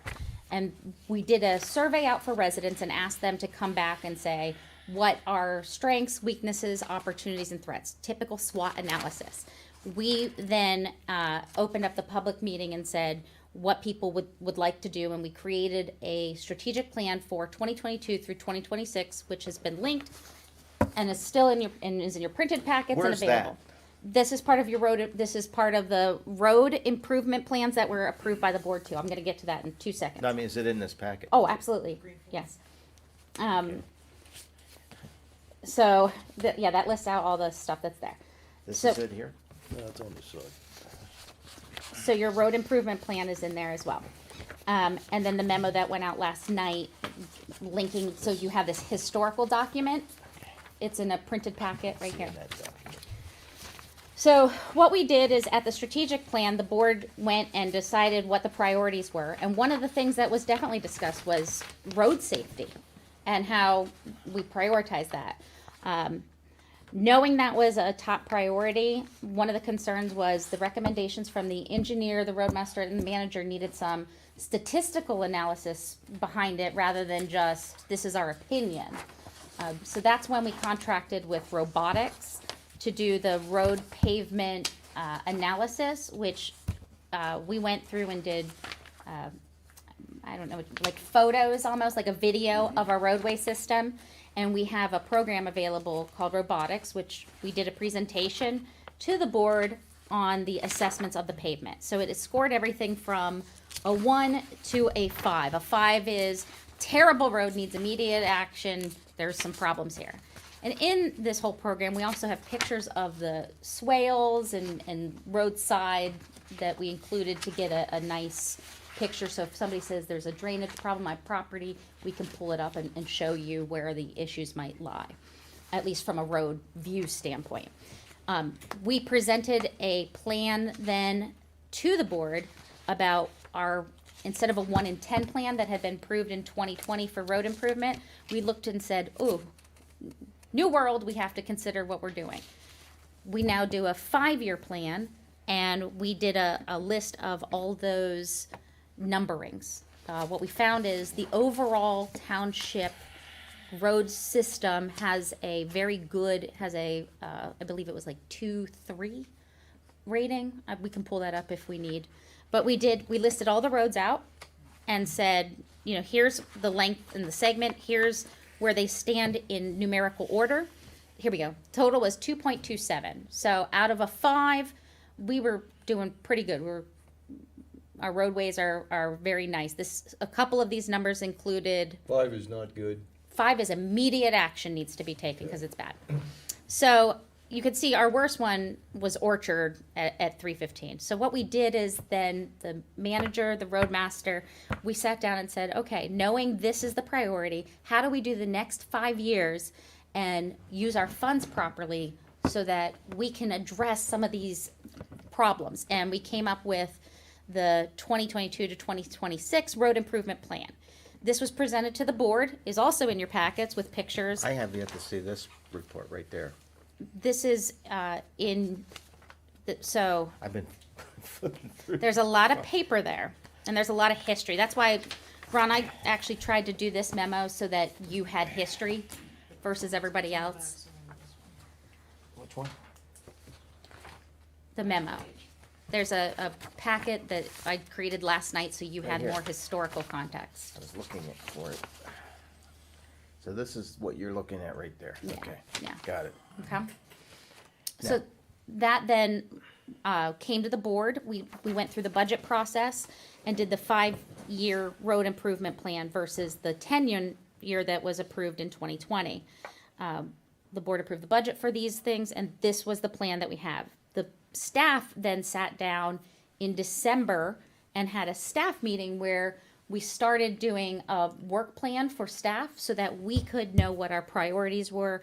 It helps us set the agenda. It helps us do daily tasks to get us along where your strategic plan is, as well as your road improvement plan. The example I gave you in this historical memo is for us to do this paving project, we need to get the bid documents ready, bring it to the board. That's on so the staff has calendars of when this will happen. We bring it to the board, you approve us advertising it, we get the documents in, we have a bid opening, we bring the documents back so you can do an approval. We then set everything with the contractors, we have a date to go through all this. And all these tasks, whether administrative, public works related, we want to make sure that we open our communications to the public through these newsletters that we're going to start mailing as well, and our communication channels to ensure anybody who, if we have a tree trimming issue along a road, they'll know ahead of time. We've got a work calendar set out when we do these projects, If you're gonna be affected by it, we'll be able to communicate that out and say, this is the anticipated time frame in which these projects will be happening, be prepared for traffic delays or stormwater, there'll be flaggers out on this road during this week. So that's kind of how we wanted to approach this. Ron, I know this is a lot to take in. No, I'm not. Okay. I have a question, Okay, and I have a comment. okay, so this has all been prioritized, that 300,000, we were hoping would help with some of these priorities and things that were in our strategic plan. However, as a board, it's not a law or an ordinance that we have to follow. This is more for staff to be able to do our jobs to plan and take out the directives you give us. You can change this at any time. This does not have to be in solid gold. Okay. I have a question. What, again, is the basis for the ranking of the conditions of the road? It's, as far as, It's a statistical analysis yeah, that's based done on, through AI. So they look at like based on what? pavement analysis. Okay, pavement analysis. How do they analyze the paving? I don't know, they're, They take photos of it and they analyze it from photos? I think Yeah. you're asking. This is not a physical inspection of the roads no, by a this is, professional to determine condition and rank it as such. Ron, are so, you asking if there's a criteria for how the rating is done? Yeah, well, It's a that's software part of it. Yeah, I understand. It's a software package. It's not an engineering analysis. Or is No, it? but it gives us something to, well, it is, it's engineers. I understand the process. It I'm gives us fine with the something to process. look at, so we Yeah. can then go and look at the roads, and the staff analyzes what they say. Without paying $100,000 for go an to the engineer. bottom one. One of them's the wrong link. And it's a good way to compare relative to each other, all the roads that we have.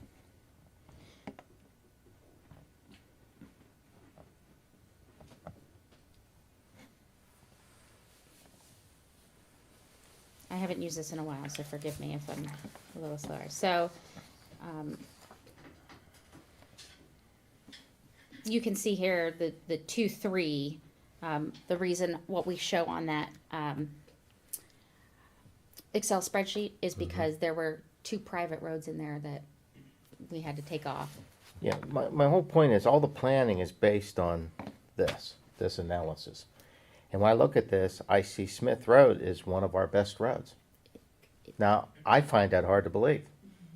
Pavement analysis. Pavement analysis or any other analysis. I find that hard to believe. That's why I question the basis of this ranking. Your process is fine. I'm not criticizing your process We can have a robotics person discuss in terms of how you handle the projects, but how do we get to the projects is what I've got a concern about. Smith Road has other issues, it has drainage issues and the berm issues, but not necessarily the pavement itself. There's not big potholes in it and large cracks like some of the other roads. So that's what this is analyzing, and we have to then factor in, because that's why we have some of those drainage issues and other things on the plan for Smith Road, because it has other issues other than the pavement. If I may, we addressed some of the safety issues on Smith Road last year when we were, at the same time we were doing the drainage project. We widened some of those really hard turns, which helps. Toward Durango I Road. think we could explore the idea of using some of these funds to maybe do the same with that curve in front of the Spanos property. I would have no objections to that. And fixing up some of the broken sides like you've recommended. As far as the scoring system, I think one thing about Smith Road that it might skew, I don't know if I'm correct or not, you could probably tell me right now, Denise, because you're looking at it, but the section from 550 up to around the first hard curve that we didn't resurface, we repaved that. 4 years ago, 5 years ago, I Yeah. think. Does that... I don't want to say, artificially improve the score for That's the best rest part of the road. That's the best part of the road. So there's Well, segment, that's new. there's segment analysis, if Yeah. you can see what I'm kind of doing Yeah, the up on the green screen there, right now. sure. Okay, so they have segment analysis, and you can see like the first part, like this is Smith, this green, can you, Mm-hmm. like, okay. That is, you can see from, that's 550 there, and you can see, yeah, this is amazing, and there's photos that kind of like follow you, and you Mm-hmm. can do a whole, you can hit play and go forward. Now, this segment is a one, that's like the best rating, right? But as you come along, then we get Yeah. into Sure. lower segments. Yep. And That's my observation. yep, right. And then there are area even within the higher rank segments, like a 3, There's some alligatoring and and yep, cracking, yep, and that's this, and there's some road undercutting too, which really concerns me. and that's where, right. So you can see Smith Road has, from when you start going towards when you're at our park, you can see it starts to get a little worse than at that closer point to 550. So Yeah, where are you at now? sorry, I'm trying to. This right here is Tom's Lane. Okay. This is so this is like where we're talking about with Spanos, right? Right. Yes. Like you can kind of see. And that was marked off for repair years ago, several years ago. It was all marked off, and I thought, boy, they're gonna cut this out. They're gonna fix that surface, and man, that's gonna be nice. And nothing ever happened. I can't speak as to. I understand what- that, I don't but know what. That's my history specifically- on the road. It needs to be fixed. 3 years ago, we tried to prolong its life, we'll say, by doing a Yeah, I remember a fiber mat process. Personally, I was disappointed with the results, but it was something that it was done, and it did serve its purpose, and it actually got better over time. And the purpose behind that was to try and do something about the road to prolong its life without, or the road surface to prolong its life without spending the gargantuan amount of money that it's going to take to repave that whole road. Wow. Because, you know, truth be told, we just don't have access to those kind of funds. But we do have access to funds that we didn't think we were gonna have. Yes, those access to. $300,000. And I'm Now, not I would be saying- interested in finding out what it would take to potentially resurface it in sections. But again, this isn't widening there or anything like that. I'm just talking about resurfaces or excuse me, repaving it. I mean, at some point it is going to have to be done. The odds that we will have enough money to do more than 20 feet are probably pretty slim. But, you know, I'd be open to hear what it would cost per linear foot or per mile or however that formula is done. We got Denise, it. you look like you wanted to chime in there. In the 2020 in the road plan, right at the beginning, you've got it right there. There's a comment here from the engineer. It's an assumed cost of about 160,000 per mile for overlay. Right. That's how we made our assumptions. So An overlay It's is new asphalt on top. 2 inches of new, or No, however not Very thick, important. but new asphalt on top and. Was it 2 inches normally? Well, generally, when we, Inch and a half? depends what's wrong with the road. And I think that's the, Right. like, I'm not asking this to say, well, let's repave the entire 18-foot width. Because maybe the road itself may be stable. But if we go in, and we have somebody who has a lot of knowledge at the end of the table here, who's not chiming in, but, and maybe he doesn't want to, but, you know, if we went down to one side of the road with a mill and milled off 2 feet and put new base in and put stone on top of it and asphalt, and then widen shoulders off of that, we could potentially widen that road. If the structure of the road is solid, it could be widened and drainage work could still be done. I don't know, Chuck, what's your opinion on it, if you don't Well, mind? that's the best way to go about it. If you're gonna overlay what's there, you might as well just throw the money in a hole somewhere, because if you don't fix the edges, everybody's just gonna keep running off the side and the shoulders aren't gonna be there. The road needs widened, but I'm not an engineer. I don't have one of them degrees. I just worked on it all my life. You got experience, which What is you valuable to said us. About going down through there and milling 18 inches off either side, and putting 18 inches back on it, you're gonna wind up with a 20-foot road without $10 million expenses, but, you know, if everybody wants to move telephone poles and trees and widen Yeah, 4 that's foot, you'll never get that, because, like you said, it's a mega cost. But we could potentially shift to one side. You could offset one direction. Well, you'd have to reset your crown, but you can Right. do that. I mean, I'm just trying to throw it out there. If we feel it's an important project, I feel it's an important project. You can Oh, it probably absolutely tell. is, but just And unfortunately, we have to make it because work of financially. the number of vehicles per day, which it's probably, I don't know what the specific numbers are, but I'm saying it's probably number one or number two as far as township roads go. I don't know if Marengo probably doesn't get as much as Smith Road does, do they? Or you don't know? I honestly don't have any. No, we'd have to have Well, a we traffic used to have study done. numbers on that, but that was a long time ago, so I'm sure the world's changed. But Smith Road has a lot of traffic. There's a lot of residential use in there, so I don't disagree with widening and putting some good shoulders on it. And just fixing the shoulders on one side of the road, you know, if we had an area that was narrow, and I know the right of way offsets a lot down through those developments. Some places it's 33 feet, and some places it's 60, or it might be 25 feet back from the center on one side and 16 and a half feet back on the other. It's a mess.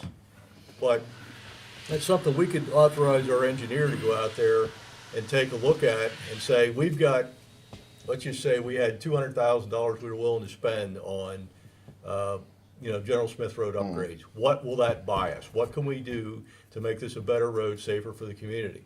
If the engineer comes back and says, well, I looked at it and it's gonna take $250,000 to do what you want, that's fine. If they say it's gonna take $550,000, but the engineer would be able to look at that road and specifically say, these are the places we need some additional width. I mean, a long straight stretch, like going past Way's Fruit Farm there, anybody that's walking alongside that road can see cars coming. But when you get down around by Spanos, and I know it zigzags, and there's a big dog leg out the other end heading towards the llamas, there, the walkers, the people on a bicycle, they don't have as much discretion as to what they can do. They're limited sometimes by a fence, sometimes by trees, lack of shoulders. And I think since we have the extra money, it would be good if we took a look at that. Even if we didn't act on it this year, I think it's an important enough thing that we probably ought to at least have the engineer take a look at it and say, what can we do with the money if we were to spend it on that? Like I say, I don't disagree with the projects that we have lined up here, because they're, based on road structure. And if we don't keep after the road structure, it's not gonna get any better, it's just gonna blow itself apart. But just putting asphalt down on a broken up road's not gonna save the problem. That reflective cracking is gonna come right back up through, again, so we need to dig it out, we need to, and some of that the robotics can tell us, and some of it we can't, except unless somebody goes out there and walks the road and takes a look at it. So, I personally would like to authorize the engineer to take a look at Smith and say, do we have capability of doing that with $300,000? Can we do some of it? But $100,000 make the road, but way better than it is now.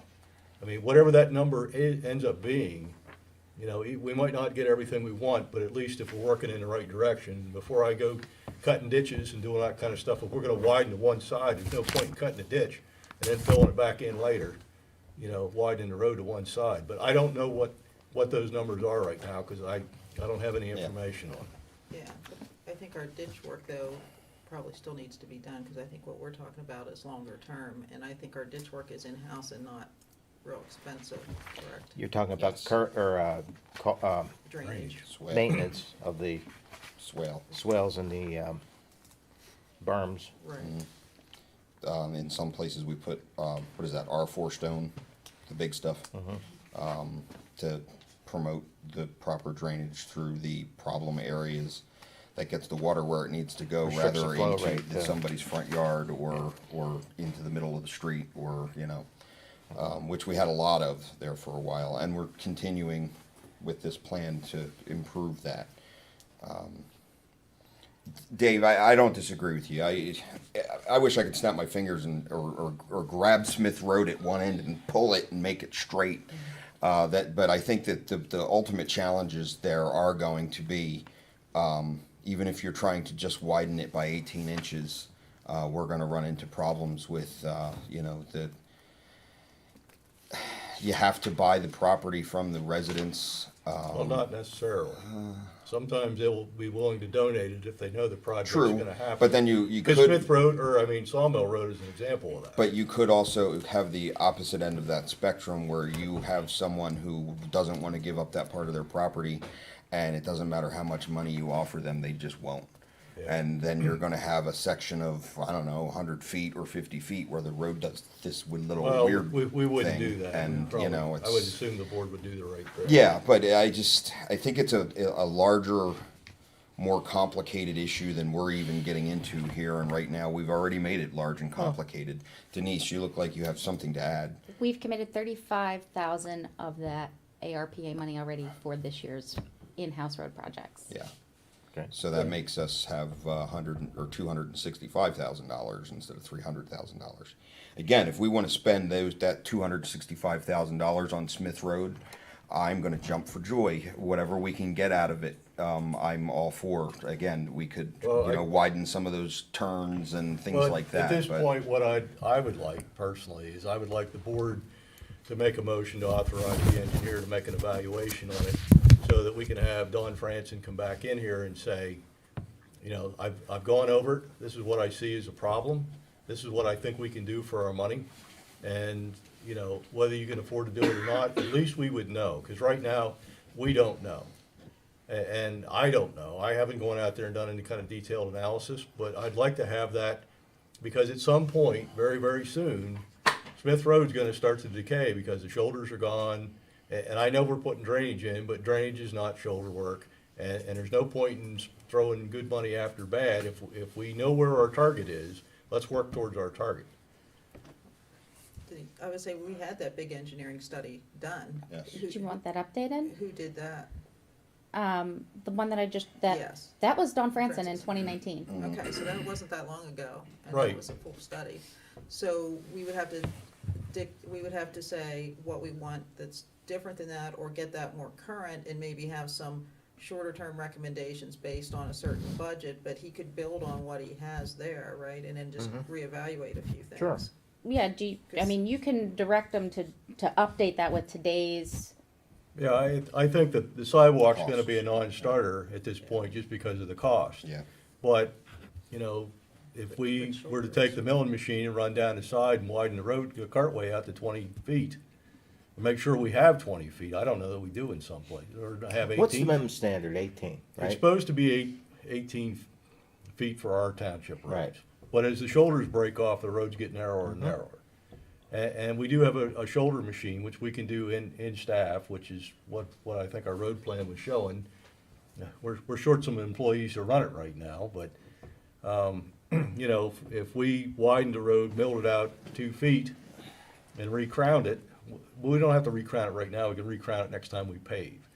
But if we can get, you know, if you just pave the 2 feet, 2-foot section on there and then put shoulders on either side, it would probably be a substantial improvement for the community. And we could focus on that yellow section, the section that's, from the robotics, Yeah, that aren't- you can do a breakdown. Now that we have that segmentation data, I can ask that if you want to direct. yeah, because we didn't have that then. Right, there can be, like, I think you were going along the lines of some, breakdown of what we can do, if we wanna do it based off of that If we need segmentation. to break it, if we need to break it down, then we gotta figure out what's most important and work towards making it happen. That's, it's just my opinion, but whatever the board wants to do. I don't think we need a motion for that, do we? We just. Well, if we're gonna authorize the engineer to start it, I think we probably ought to have a motion and whatever limitations the board wants to put on it. Right, and we're gonna look at continuing, because we still already have our road projects budgeted for this year. Yeah, we're not discussing halting anything, I don't believe, and because I don't agree with that. We should continue forward with what we already have planned. Especially since we Well, we promised some gotta- of these folks that we're gonna fix the A 4-year water running run out into the on front that yard every summer when ARPA the money, downpours. Right. Okay. So would the board like to make a motion to update the 2019 Smith Road engineering presentation with today's cost using the segmentation information from robotics and have recommendations for short-term use of ARPA money. So moved. Wow. Can I get an amendment to that yet? I'd like the engineer to eliminate the sidewalks in the discussion. And Chuck, what do you think? 2-foot mill out and do on one side? Even 18 inches would work. Because all you're doing is taking about 6 inches of the road where it's rolled off or gone. And so you add that 6 inches on and then add a new foot, and you wind up with a 20-foot cartway. So you're basically just putting back where everybody's driving right now. So then you'd add a 2-foot stone shoulder to that after you do your drainage. I think it would work, but then again, I don't have a pedigree to say that that would work, so. I don't think all that needs to be part of the Yeah. motion. I think we just need to have the engineer take a look. But at the things. engineer needs to have some direction, because otherwise, I don't want him looking at sidewalks, because we need to focus on possible widening where it needs it. So like that And multi-use shoulders. path, that would need to be updated, I think that's what Dave's saying. Yeah. Like that information would need to be updated. Just the road surface wasn't and the in there. shoulders and the drainage. Yeah, it was. Road surface, shoulders, and drainage. Yeah, because the sidewalk around there that would never work. If you're talking about taking people's land and moving stuff, well, that's a lot there, so. And that's why we put that big expensive park in there so everybody could walk.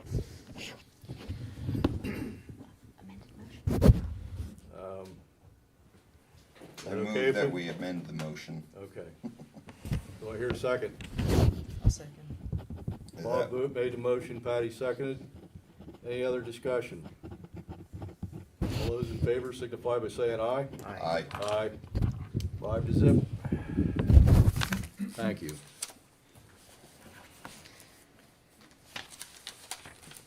Can we continue on that direction? Well, you got something you want to add? Yes, so the understanding of staff was that we would also be discussing our directives and the priorities moving forward, whether or not you would be changing any of the strategic plan or our directives for what you want for the year. From what I've gathered here, that's not changing. We continue Today? as, Today it's not changing, I don't think, is it? No, we're just asking the engineer to go out and see if this is feasible and then how much is it going to cost. I think she's talking No. about the overall The- plan. The overall plan. Their overall budgeted plan that we have for this year. Have we modified the overall plan? No, we haven't done anything by having the engineer look at it. I mean, I assume Don's going to come back and he's going to talk to the board and say, this is what I found. I mean, we're exploratory at this point. My point is that as we move through the year, we may change a plan as we move through the year, depending on the priorities. Something may happen that we decide something different. The bridge falls in, we have to Well, change the plan. something comes yeah. up and we have to change the plan. I mean, it's only a plan. right, but staff gets their directive from what you've planned. Right. So we've, Well, we have a plan, They right? start putting out bids and all the work that Right. needs to occur to make it happen. Understand, there's a lot to it. and I think that discussion was, the staff was confused as to whether or not you were gonna change any of that, or if this was just an ARAP, or, not retirement, an American Rescue Funds plan discussion. Are we looking at or changing any of the directives in the overall strategic plan? Not at this point, I'm not. Okay. I don't know, maybe anybody else is. Could you pull up the strategic plan? Oh, of please? course. I think at a lot of the, and I think it's good to highlight a lot of the things that we've accomplished. If we're gonna do Yeah. work on Smith Road that we weren't planning to do this year, That that's, Yeah. Wouldn't that's a happen change this in the year. plan, Yeah, right? Well, it would wouldn't be, happen this year. But we gotta see what the engineer has to say, because he Right. might come back and say Well, it's that's gonna my take point. $5 million to do this. Right. Which is a non-starter for us at this point. Okay.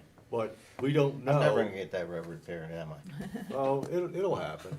Someday it'll have to, or it'll just be back to I've been gravel. waiting for a long time. It might be good, just tear old blacktop out, and run the grader down there every couple months and pull the potholes back in. we can do a Why full did you depth want- reclamation if you want. Definitely slow people It wouldn't down. be beating the tires and the bearings Well- off my trailer whenever I pass people out there. Okay. I feel adamant about my point about needing to repair certain parts of Smith Road. And I just wanted to bring that out tonight. So, Okay, you wanted to pull up the strategic plan, or you just wanna talk about it? No, see it. do you want me to present? Yes. Okay. So, as part of what was approved by the previous board, except Ron, was the goals that staff uses. This is your directives for us to work on priorities. This is what we use to set the agenda. This is how we kind of do our day-to-day, behind the scenes, what we're doing in preparation for all this. And what was approved in the 5-year were 3 overall main objectives. We identified that we needed to have better operational efficiency as one. We needed to have some financial stability and long-term planning as a second goal, overarching theme, and then community development was the third overarching theme. Within these, we'll follow those little icons to kind of say that within these, there are specific items that we were directed to start working on or accomplishing so that we could do this behind the scenes, bring it to you for approval, and go forward.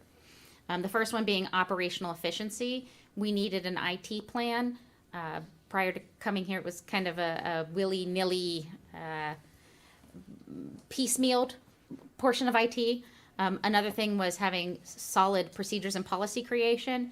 And the last one was website security and design within operational efficiency. So in the IT plan, we went through and said we wanted to replace all of the existing computers with laptops and docking stations for mobility. So everybody could access everything together, move freely anywhere. We could basically now do our jobs in another country, in another time zone if we need to. Which is great because of the pandemic. Yes. Oddly enough, the pandemic helped make that goal happen faster. Yes. So that's completed at this point. We also were using GoDaddy for email, which was problematic to say the least. So one of the plans was to update all the users to Microsoft 365 using Outlook as email. So now we all communicate and can share calendars. We share different appointments. That's been completed already. Create a computer hardware replacement schedule based on industry standard practices. That is something I'm working on right now with the borough. They've provided some standards. I'm going to look at how we do the replacement schedule since we all upgraded at one time.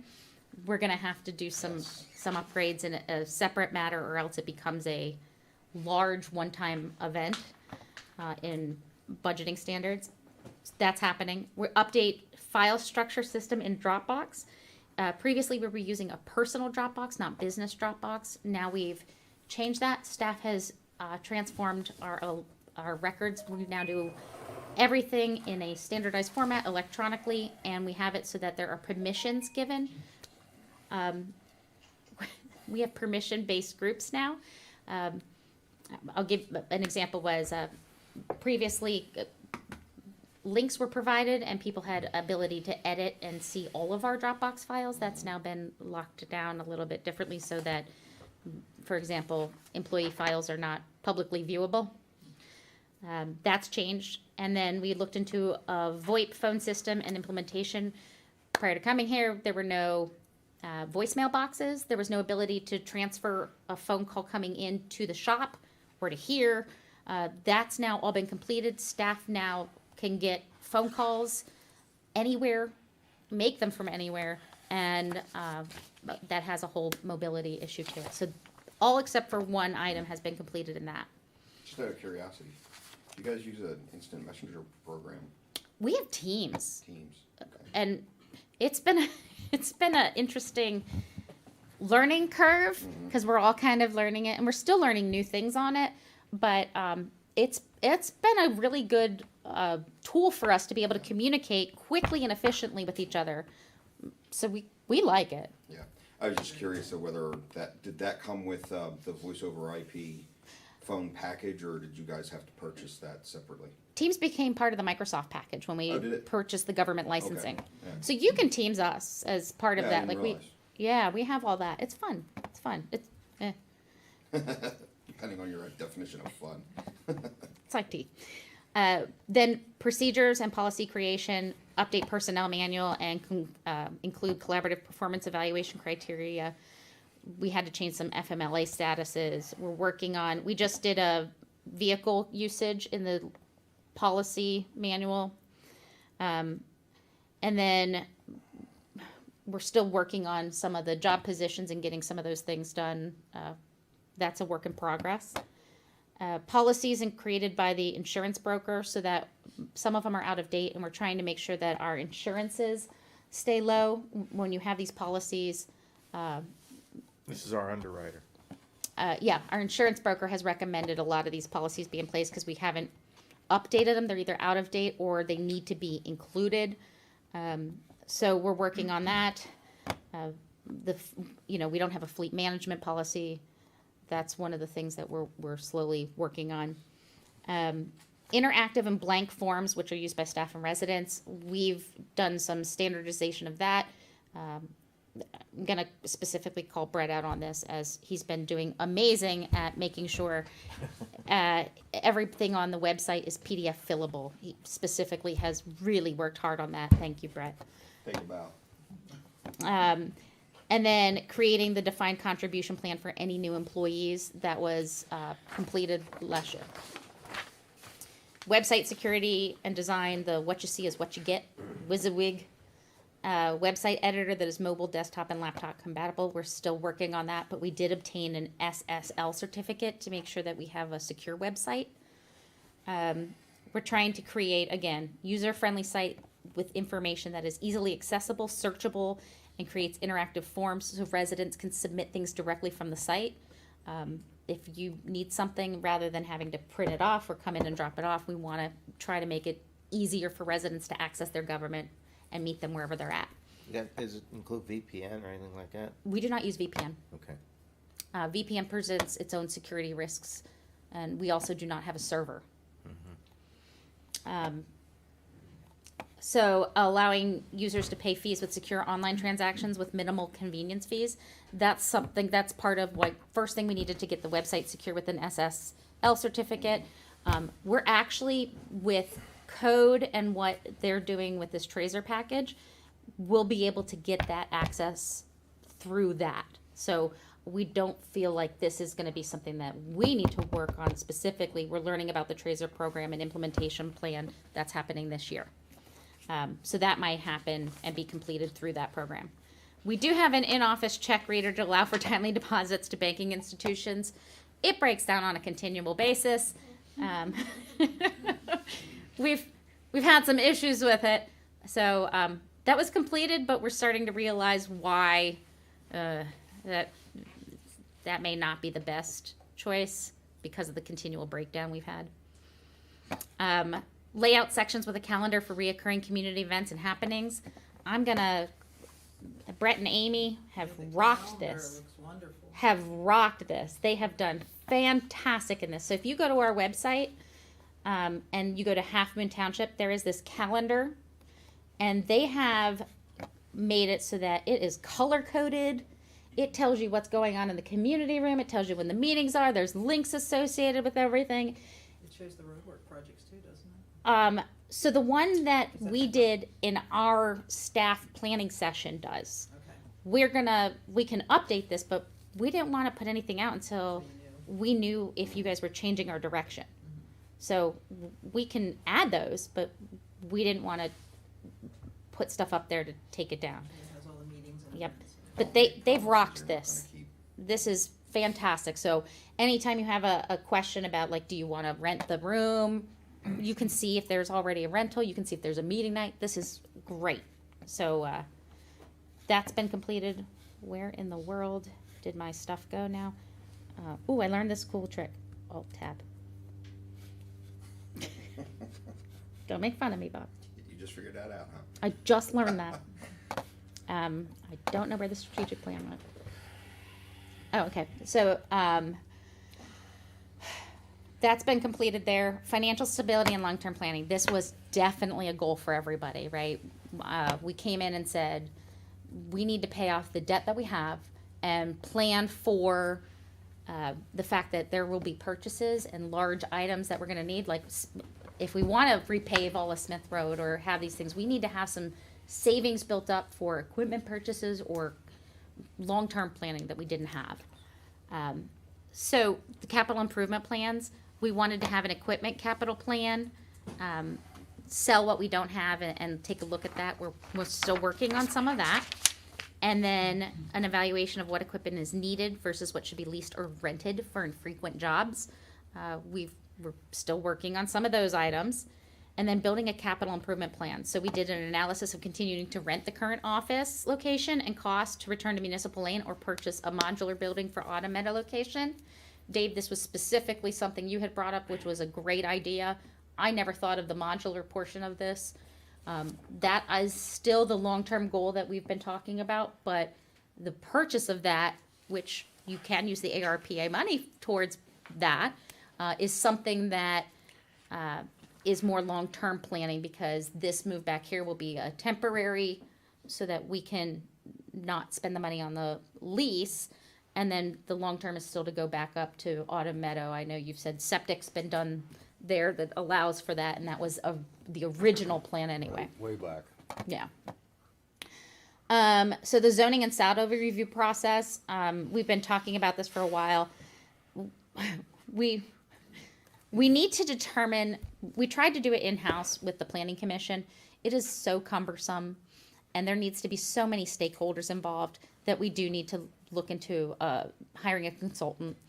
I have a list of names of consultants to be contacted and the RFP process. That's actually in our plan for the calendar for this upcoming year. It's gonna be happening in March in that work plan calendar I gave you, that is the staff's work plan calendar, as this is one of the things I want to end up doing that and releasing the RFQs and RFPs and getting somebody hired to get started on that. That's a long process. Also, the evaluation of the open space program to determine if it could be rewritten into zoning or SADO as a fact of, this will be happening with the review committee for open space. So whether the Act 153 program is what we want to continue using as a mechanism, or if there's additional ways that we can do, maybe we can do, take that back to referendum and technically stop that millage and then find other ways to protect and conserve land within the township that doesn't involve the 2 mills. So that's something we're looking at. The roadway evaluation, this of course, this right here was the big one, right? A lot of people commented and this was a big plan. So we wanted to continue gathering roadway photos for the beginning of a GIS system. The intent is we want to have we didn't have any electronic collection system of our roadways. We didn't have pictures. We didn't have anything that allowed us to go and look at our roads. That's been completed through robotics. Evaluation of the pavement analysis with the rating system. We've completed that, which you just saw. Prioritize drainage and road projects in a 1 to 5 year schedule, which was completed by the board there. This one's coming up, I think, next meeting. Use of speed sign for traffic calming measures along township roads and to provide state police with data for greater enforcement along State Route 550. During our strategic planning session, we received a lot of comments from residents that speeding, especially along Smith and 550, are big issues that they have. Especially the roads, like we talked about this, it's narrow. So when people walk, when they have these issues, speed seems to be a reoccurring item. We talked to the state police and found out that they need data to provide extra speed detail here. So we talked about purchasing a sign to show them that data that can help justify the request for more speed enforcement. Remembering that state police triage their calls. May I interrupt for just a moment? What on that topic? We had the one that didn't collect any data, but did that finally quit? I haven't seen it in a while. It's been struggling. Yeah, I know it has. I remember you What did that trying measure? to fix it on your desk. Traffic, amount of traffic, did it measure speed as well? The old one Did it that we record had, speed? Yes, but we didn't have any way. It was so old, we couldn't access the data online anymore. Okay. Well, And I even bought a special plug to try. is that the kind of thing we're talking about in data collection? Uh-huh. That the state police want? Yep, they want, so one of the things that I'll be bringing to you, we've got some quotes on trailers that are speed trailers that take pictures of people's license plates. They transmit the data as far as how many people have gone how far above the speed limit and what days, times, like there's a whole collection system that can exist. There's a price, Sure is. but that's for you guys to determine. But this was one of the things that we talked about needs to be addressed. Yes. So we're working on that, and I think that's gonna be coming up in February. We wanted to look at the transportation and road design standards to avoid unsafe conditions as growth occurs. Smith Road is the big topic we're talking about right now, right? And there are 33-foot right-of-ways, there are 50-foot right-of-ways, there are 60-foot right-of-ways. Having a standard that is something that this board stands behind, approves, and is policy and is written into our zoning and our subdivision will allow the fact that we don't run into another Smith Road. So we wanted to do that analysis because, like we just said, the cost of gaining those acquisitions is immense. The cost to fix the problems along Smith Road is huge, and we don't want to run into that again. May I, just for clarification, that 60-foot right-of-way that we would like to have would be on new roads that would go in the township. Obviously, we can't go retroactively and change it on Smith Road. In 1993, we adopted an ordinance that standardized the right-of-way to 50 feet for all new roads. And then for local and collectors, and then arterials was 60 feet. So that was as wide as we could go at that time. Our PennDOT representative had told us that we could not exceed 60 feet for a township road. And that's fine, I just wanted to clarify that if we do finally put that into our saldo, that is Any new road for would be up to that future spec. new roads would be Right. up to that standard. Yes, yes. So we want to look at, I know there are some townships out there that are currently using a 75-foot right away because of the fact that they anticipate in the future it will be needed. So we can look at all that, and that's something that's part of this analysis and plan. And then, Dave, you had asked about this specifically, and I remember we just talked about this the other day. Making a schedule for yearly road network tour for all elected and appointed officials. So one of the roadmaster's duties this year is to come up with a checklist that makes it easy and accessible for the board to go on a road tour and say, Smith Road, Hot and topic. right, Smith Road. There's trees overhanging on this area that we need to address as a priority. There's shoulder issues or berming issues on here, and make it a quick and easy checkbox for you guys to do a tour with the roadmaster and the engineer.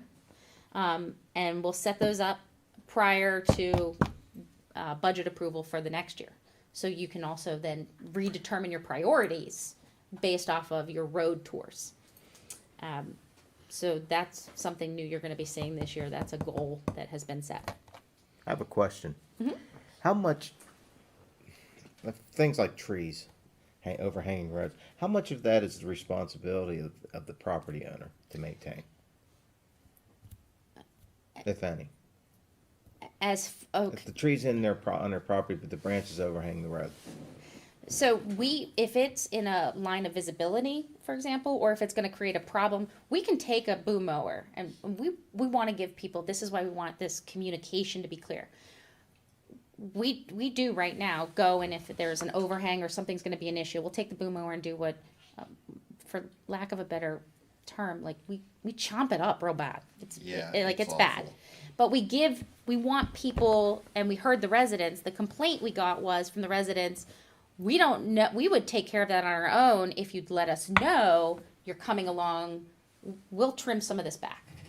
What we want to do is, by setting this schedule and this priorities for staff, we want to communicate that out to the residents and say, be prepared in the month of May, and we can look at this if you want and hit that calendar hard, but in the month of May, the first week we're going to be hitting, Smith Road is actually our point, east of Smith Road or west of Smith Road. So the first week of May, east of Smith Road, be prepared. You're going to have tree trimming, and if you don't have your bushes off the right of way, we're going to come in and chomp them up. A lot of residents will actually take care of it themselves so that they improve those without that jagged look. But we didn't communicate that out in a way that was definitive before. Now we're gonna hold those standards along the lines of also, it's weather dependent. So there's some, homeowners are responsible for some, we're responsible for some. We wanna work together so that we're not undoing your hard work of making your property beautiful. Can I, a related question? That picture we saw earlier that Dave commented on with the trees along Smith that are right up against the berm. Yeah, Is it our responsibility to take the trees down that are in the right of way? Because I know we have, 10 feet off the side of the road there, or maybe it's 5, I don't know, depends on what the setback is for that property. But still, some of those trees look like they would be in the right of way, so that becomes us. yeah, right? that's, if they're in our right of way, We we can take 'em can, down we if we can, want yeah, to. yeah, We can take them down. Like completely down, grind stumps, boom, make them Absolutely. go away. yep. Okay. Do we wanna necessarily do that as a whole thing? Like, Not some people, necessarily, yeah. but just, if it is deemed an issue, then we do have Safety, that. right, Yeah. safety, it's a safety issue, so, Exactly. sometimes people will have something on the side of their road that's actually in our right of way, and we'll go and remove it, and then they get upset, but it's been planted in it, or it's been done in our right of way, and we have to do it for safety issues. We wanna be better about communicating that, to give homeowners more of an opportunity to know what's coming. Yes. Okay. The last piece of the overarching strategic plan was community development. So one of the things is we wanted to reach people where they are at. While we have all these electronic means to communicate, some people still don't. And we wanted to be able to meet everybody where they're at so they're getting the information. So one of the things we talked about doing was having a paper newsletter sent again. And while there is a cost associated with that, a lot of residents don't do Facebook or email on a regular basis. And we want to be able to say, this is the plan that we have as a township. Be aware of this. Here's a paper copy of this. So we're going to be doing a biannual newsletter. We have mailing dates by the end of the first quarter of March this year, and then again in September. So twice a year, kind of this is the what to expect, what will be happening. Do you have a question, Ron? No. Okay. And then what we wanted to also do in that is have a survey for residents to continue with the SWOT analysis. What do you think as we move forward? What are the things we're doing right? What are the things that you want to see improved upon? Where do you think there's threats? We want to make sure we give residents the opportunity to discuss what they want so that you can make decisions on the direction as a board. We also would like to work more at having informal assistance and cost-saving measures through the leverage of our relationships. So one of the things we're going to be looking at is a relationship with COG and how that cost savings can exist, whether we have intermunicipal agreements with our neighbors directly. One of the items, we get zoning through patent. That contract will be coming up next meeting. But how we have those agreements with other townships to have cost savings, and how we leverage our partnerships better to get the things that we need or that residents need. So Schlo offers us the Zoom account, which is great. We don't have to manage the upgrades, the settings, or anything. They take care of all of that for us, and you can see all I have to do is click a button. It's wonderful. I appreciate that through that relationship through Schlo. We also wanted to look at the determination of safety flaggers through a third-party company or intermunicipal agreement. I've been in the talks with neighboring townships about how do we borrow employees for that. That's still in the works because we have different employee manuals.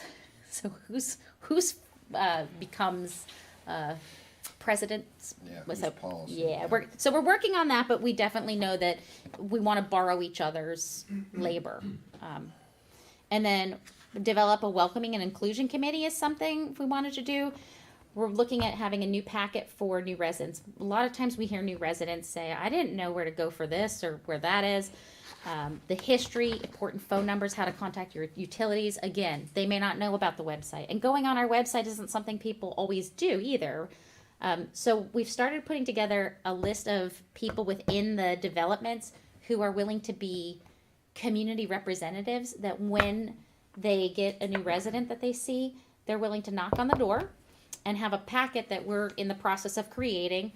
In that packet would be one of those, we've talked about road reflective signs. If one of those aren't there, we'd like to have that going for emergency services. Staff's also working on what we call the print map.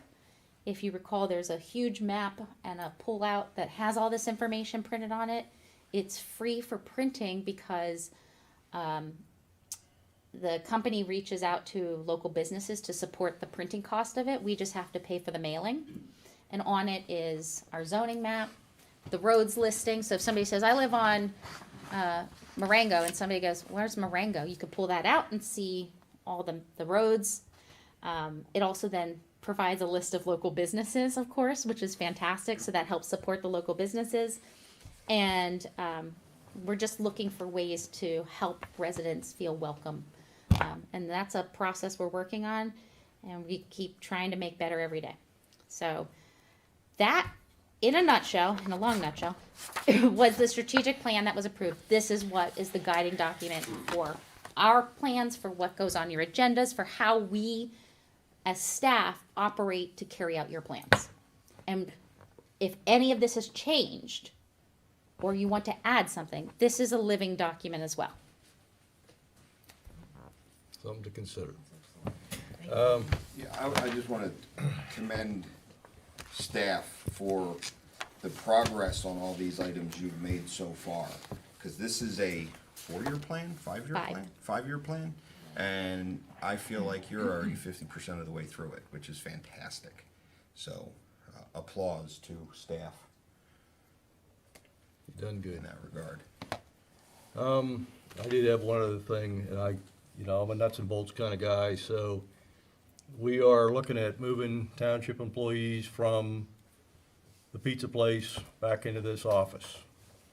And as I said, I don't want to be sitting here, 2 weeks before Christmas going, oh crap, we got to get a change of use permit. We have to do all these things because the internet's not up to speed. It can't handle 3 computers running at the same time. Whatever that is, there's not enough outlets. I have no idea.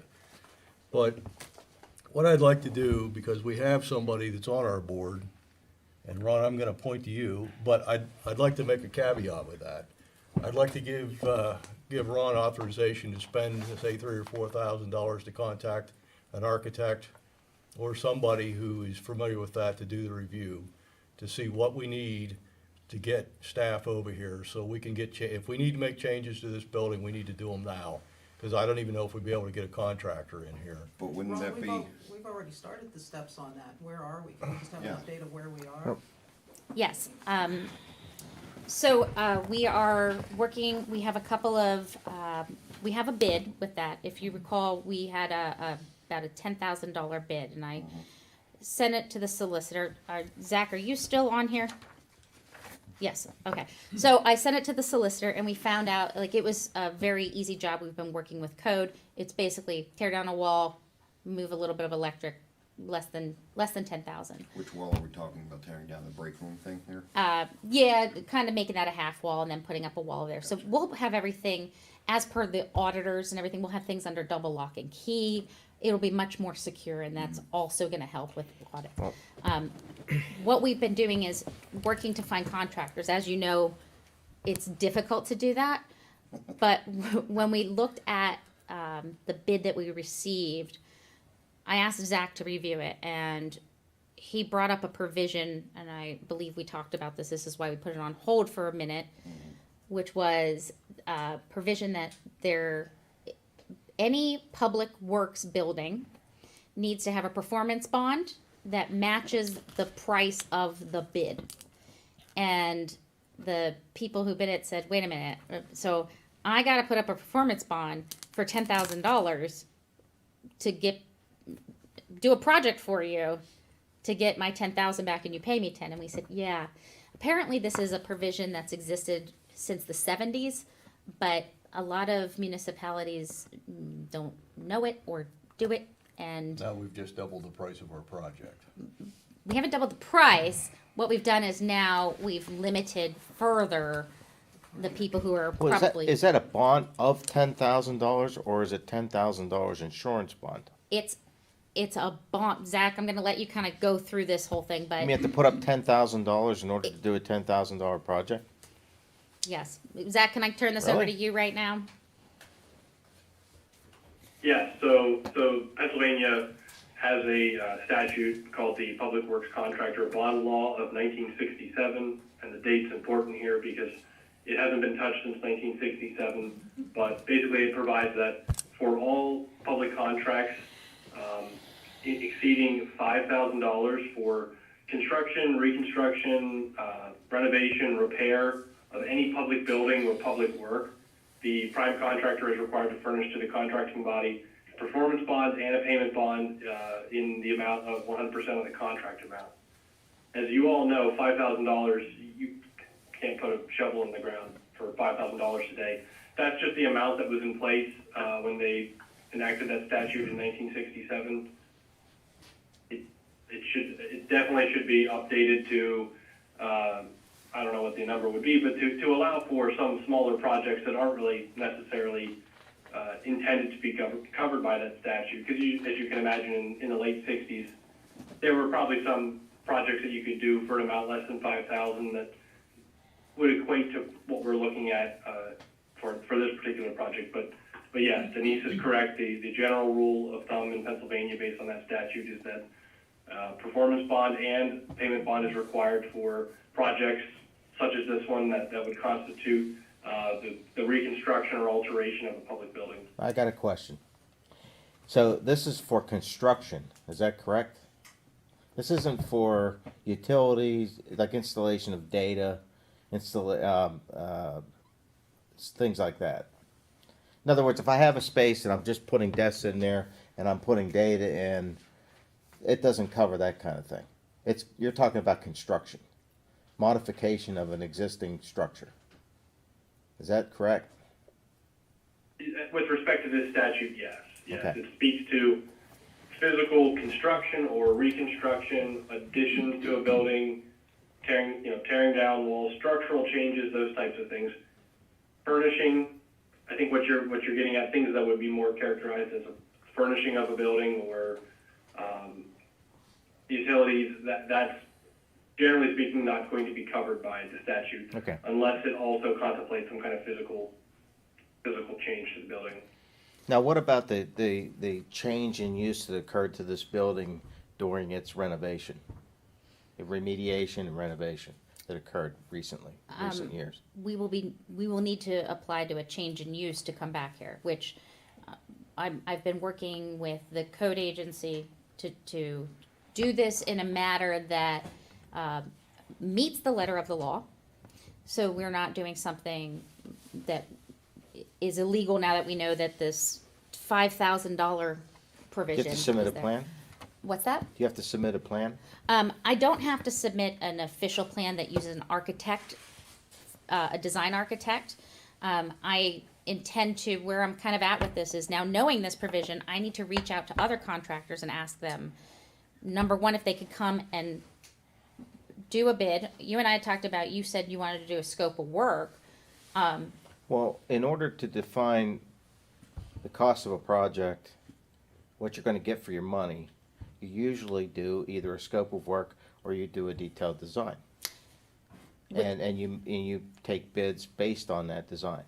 Or you write a scope of work and you get bids based on the scope of work. And the purpose of that is to be able to measure what you got for your money.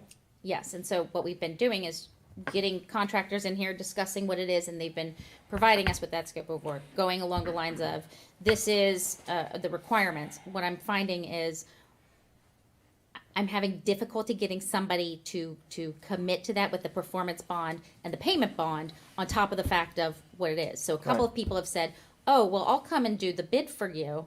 I'll give you something, but what we'll do is if it's a $10,000 job, we'll just say it's $30,000. I'm like, well, then you're going to No. have to do a $30,000. And so it's been difficult to get to that.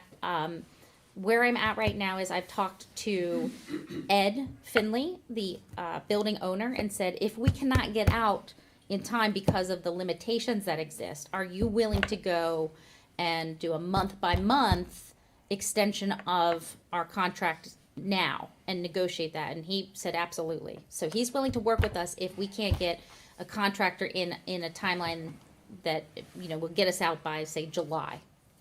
Is there any way we can move in without tearing down a wall? Of course, and that's an option, right? And so that's one of the things, that's kind of where we went as staff, we had a discussion about this and said, if we can't find a contractor, we would like to, you know, to save money from that analysis provided by Lou Brumgard when we looked at this, right?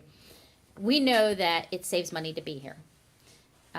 If it means that we temporarily move in here and we gotta not have any walls or privacy or whatever, we can make it work, and we will. Well, those are alternatives to constructing walls. Absolutely. Okay? I I mean, mean, even in terms of private offices, there are alternatives to constructing walls.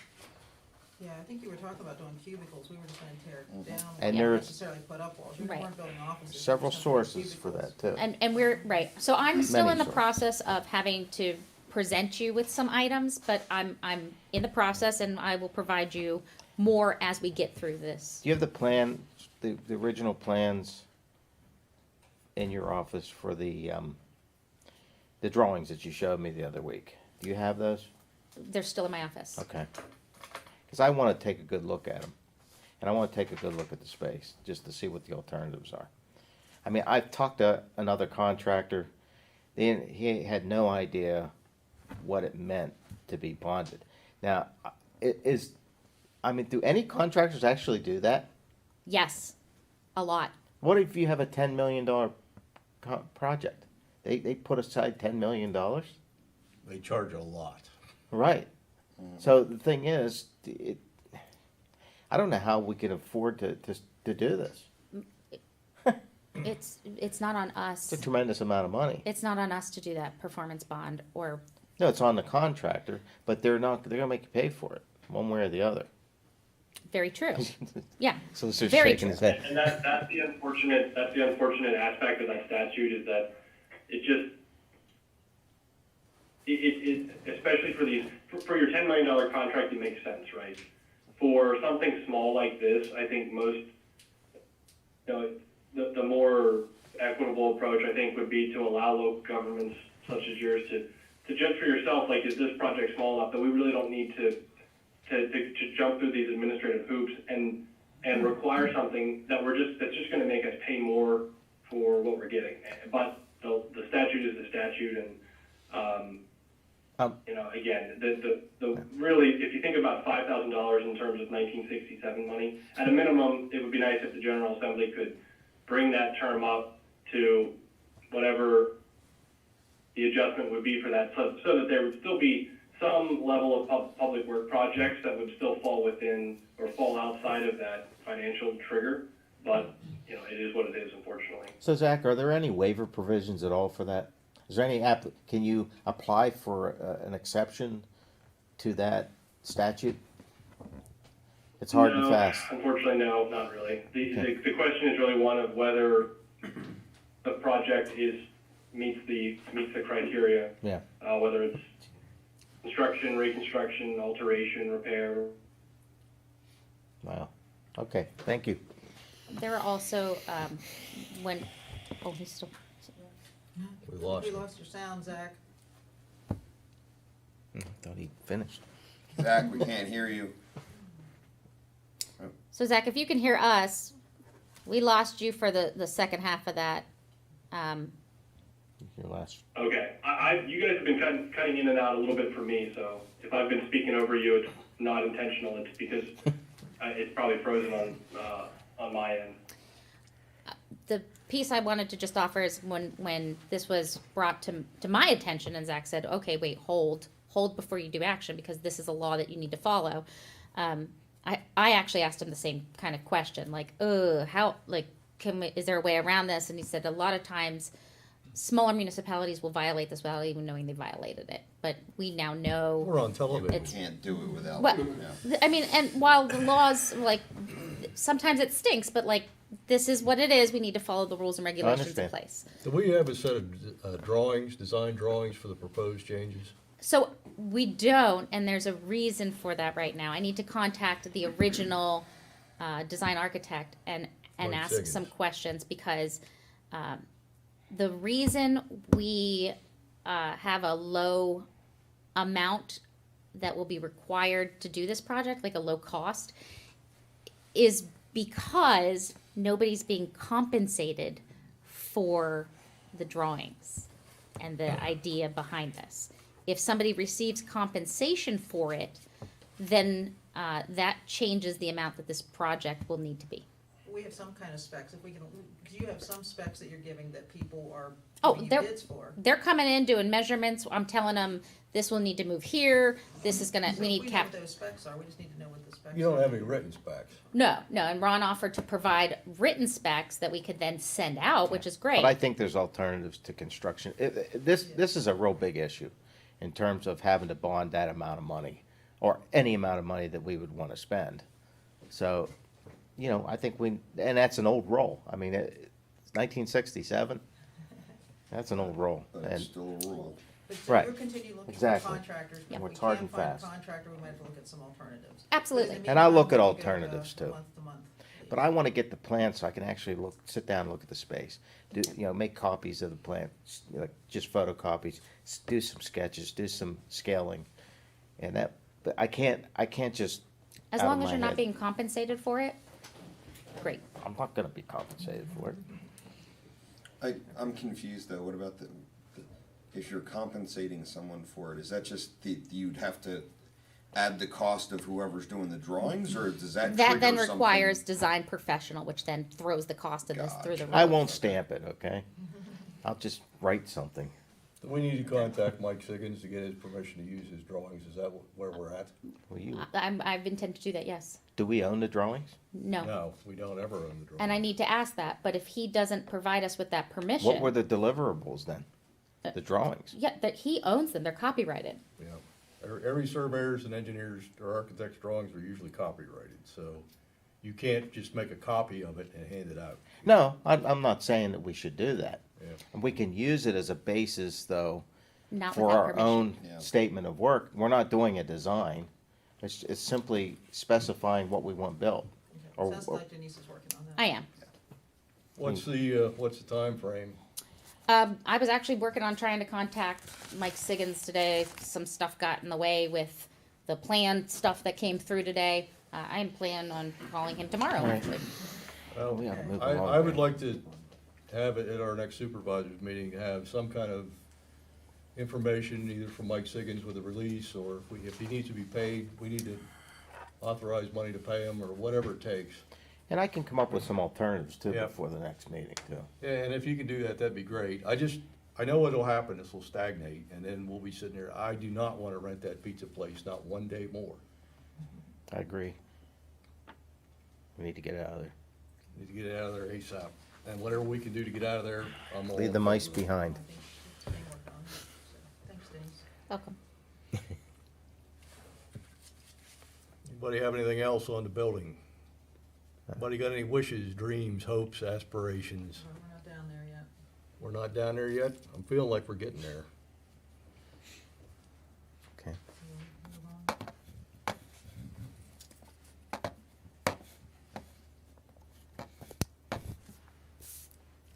I think we're at 6B. All right, public meeting protocol and policy and resolution. I move that we table it till some point later in the future, Why would we be tabling it? because I'm not ready to look at it and adopt it. This is a good opportunity to discuss what it is. Yeah, could you explain what it is? I knew we talked about it at our last meeting. Well, it We was have a motion provided. out there, we need a second. I'll second it. There's no motion. I moved to do it. Well, I wanna find out what it is first. Well, we've had a motion and a second, now we can find out what it is. Well, I mean, I know what it is, I read it. I didn't. I haven't had time to read it. And This was put together by Zach. Yeah, yes. So let me give you a little bit of an idea of what this was. when we had the last meeting, so one of the things Zach and I had been working on was being prepared to bring a public meeting policy and protocol to the board for their discussion and direction on how they wanted to handle that. Zach provided what you see there, and this can be a basis for you to begin the conversation of if you'd like to adopt something like that and whether or not what provisions exist within that. And the idea behind that is having something in place for public meeting policy and comments then provides the opportunity that somebody can't come in, for example, like when you need to have that in place, it's already done. So if somebody were to come in and we don't have something in place that says, we don't have a time limit on how long public comment can be, or, where we need to make that extend. So somebody could come in and filibuster and keep us here till 3 a.m. if they would like, because technically they have that legal right to have that comment. But we also have that legal right as a board to provide provisions that still allow that, but then make it so that there is a time frame for that. If we exceed that time frame so that we can get to business, there are mechanisms or ways that you can go back and still allow people to have their say, but still conduct business. So this was an idea. The idea behind this was just for you to begin the discussions of it. And then I know last meeting we also talked about, and this is where I wanted to go, which was what were the things that the board wanted as far as who's responsible for what. So one of the questions I know that has come up recently is like, who sets the agenda? And traditionally, the manager does that based off of what is in that strategic plan. So if we're not changing that strategic plan, that was kind of how we've been operating. And this is kind of the opportunity to talk about how all those pieces are going to flow together. So last time, like Virginia's here right now, she said, I'm not sure when I'm supposed to speak, what the procedure is. This is something that we can talk about, if she comes to a board member privately and says, I'd like to be on the agenda and speak about this, how the board wants to handle that, how the public knows how to handle that. So this is the opportunity to just have a discussion. You can start the discussion now and then not have any action and talk about it again at the next 5 years worth of meetings. But this was the opportunity to begin those discussions. I understand that. That's fine. Okay, let's have a public meeting protocol. I don't have a problem with that policy and resolution. I'm talking about put it into context. This comes out of a contentious meeting 2 weeks ago where this was proposed at that meeting and with a lot of emotion. And I have a problem with the timing. That's why I asked for this not to be included in the agenda today. Okay, now, it's not that I don't want to have such a policy. We actually, it's an implied policy anyhow. Rules for behavior, Robert's Rules of Order and parliamentary procedure. I think we do need to have a clear cut. Obviously, people don't understand when they're supposed to be talking or when we're supposed to ask questions or, can they address an agenda item? I mean, I myself have come to meetings, public meetings or township meetings, not knowing specifically if I could address an issue on the agenda. I've been allowed to do that, but I wasn't sure that was, that I always had that opportunity. I understand that part. The reason why I asked for this to be held from this meeting, not from future meetings, was because of the timing of it. 2 weeks ago, we had a contentious meeting, and I think there were a lot of emotions raised, and I think this would have been, the problem I was having with it was that I felt it was a rebuke or a scolding, and that's how it came across to me 2 weeks ago. So I wanted it removed from this agenda, this meeting's agenda, not future meeting agendas. I think it's something we should have, okay? But I think there's a time and place for everything. I didn't think today was the time. So I had a problem with that. I'm just telling you why I felt I was objectionable to this being on the agenda for this meeting. Not 2 weeks from now, but today. I understand, and if I may, just There was This a context to this. This was discussed back in this November, December, that I was Well, working on this with the solicitor. Okay. And I even had said a couple of times, this is something we'll be bringing up Yeah. at a future meeting, which you may not This have is a been whole privy new board, to, whole new year. right? So this wasn't Maybe so. but this was something that seemed timely because of that, then, But to it bring seemed that forward way to faster. me 2 weeks ago. It seemed to be there to state a specific purpose or to accomplish a certain objective. And I'm not saying we don't need it, and I'm sure you may have discussed this before, but this is a new board. And I think that we have to start from square one. I mean, I know we have things that have been established in the past. I'm not here, I'm not saying everything should change because I'm here, but I just felt very uncomfortable with that proposal 2 weeks ago, and that's why I asked for it not to be on the agenda. Well, I think it's important that it is on the agenda, and I think the 2 weeks ago shows that we need this, and as Denise says, we've been talking about this for a long time, and this is just to get us started. We have to have a starting point for discussion, so that means we all need to read it.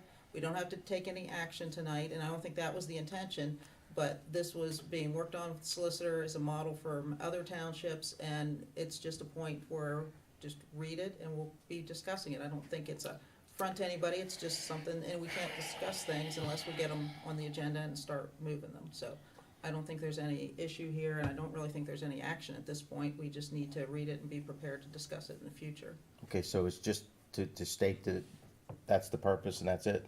There's no motion for a resolution tonight? Well, no, Okay? that wasn't the intention. Also, I'll add that all the committees, all the boards that I've served on in the last 7 years, at the beginning of the year, at every one of them, you go over Yep. meeting etiquette, what's expected of you, how you're supposed to behave during Right. and it's just kind of standard operating. So it was January, and that's what we were discussing. And as Denise said, this is something we worked on last year. To your point, At the reorganizational meetings? no. This right here, what we were trying to update and adopt our meeting etiquette and basically our rules for engagement.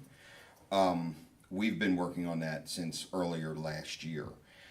To your comment that we should start from scratch, government already moves at a No, I'm not saying we- tremendously slow pace. So if we try to start from scratch with things, we will never get anything done. No, I wasn't- And even this example, which it seems like something we could probably do pretty quickly, this has been months in the works.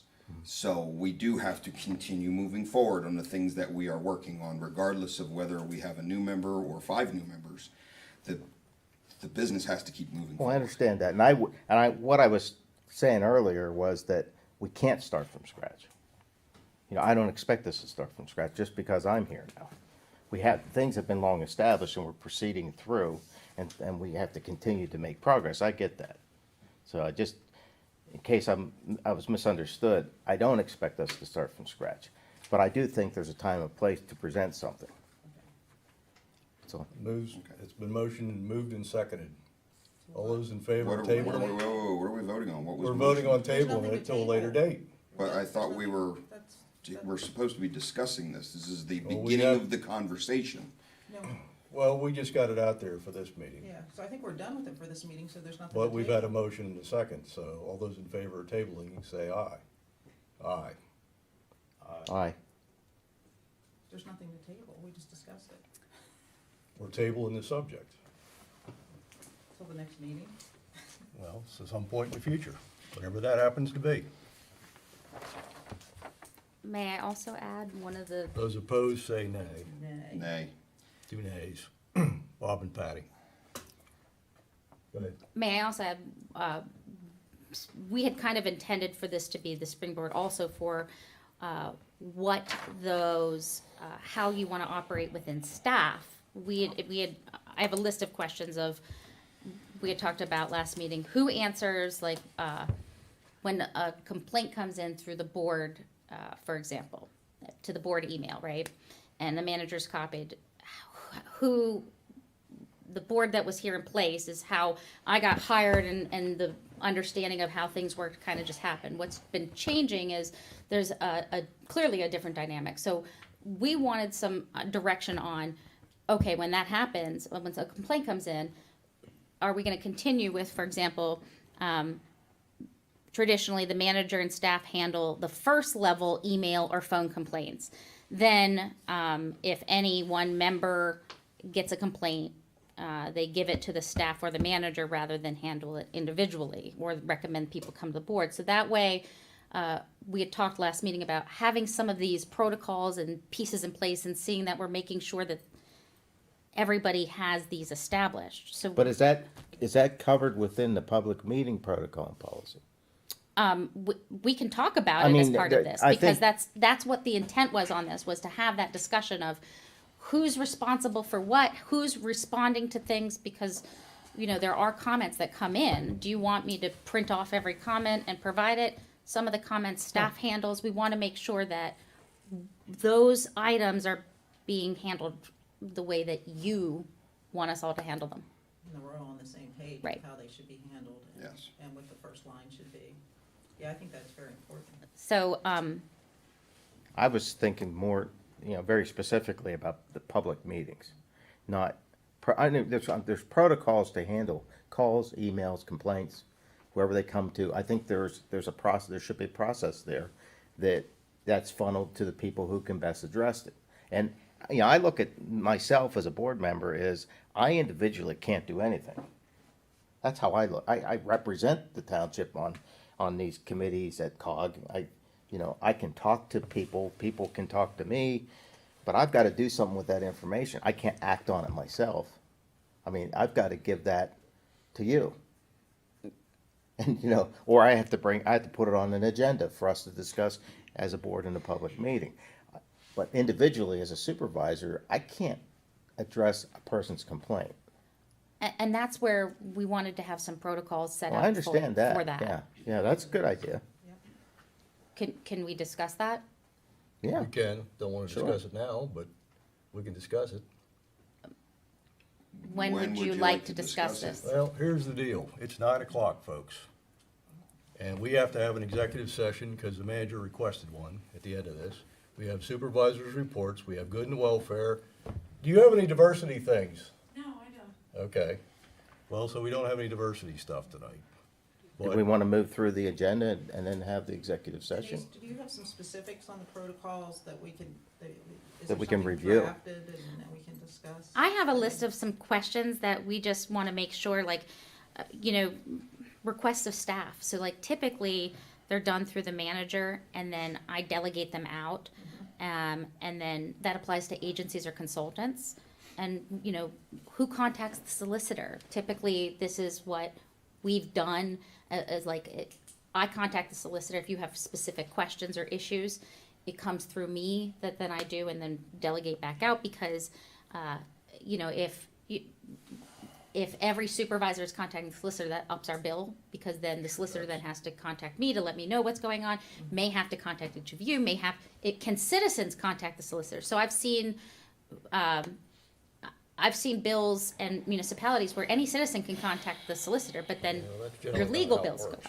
So that's where I have some specifics about how you would like us to continue operating, so we know where we stand as staff or what the directive is. Are we changing how that's being handled? Because there's been some changes, and I want to know, what would you like us to do? And so I have a list of things. Because if we know how they're handled now and where there's been an issue, then we can maybe address that. Right, and I think this is a great We opportunity to can have discuss that. it as a board. If you put that together and get the documents out to everybody, we can put it on the agenda. Well, like I said, I'm gonna leave here shortly, so we're either gonna move on or we're not. Well, you've already voted to move on. Department reports, anything special we should be aware of? Yes. So,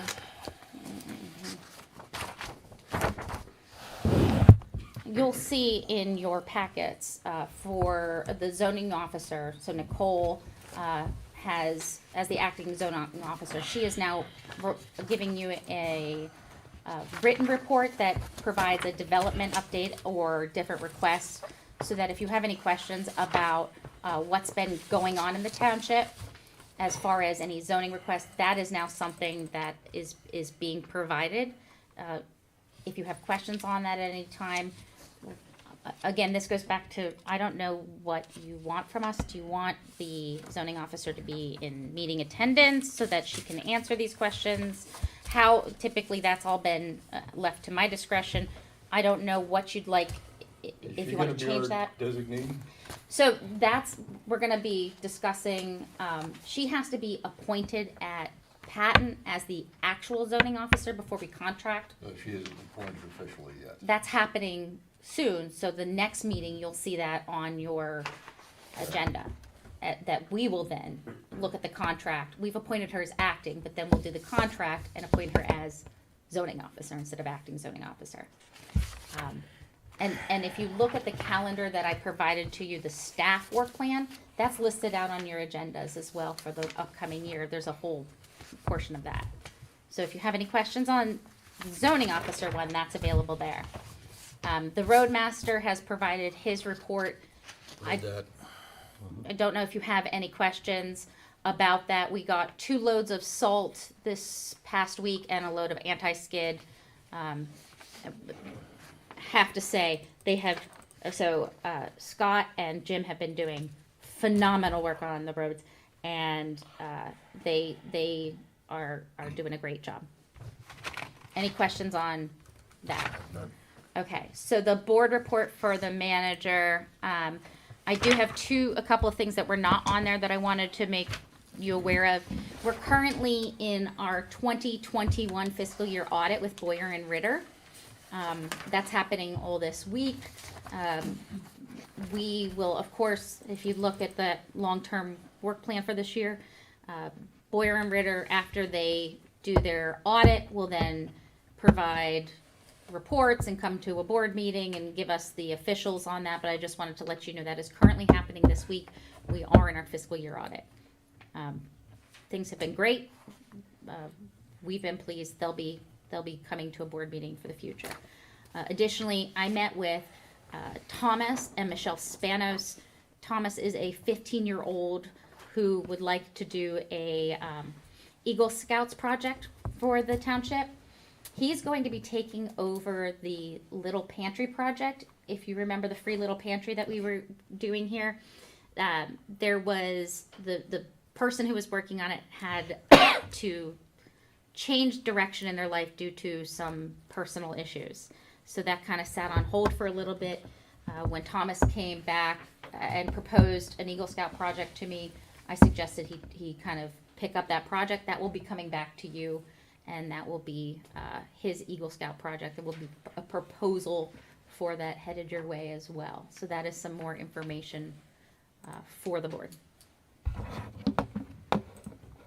I have a couple of quick questions for your profit and loss statement.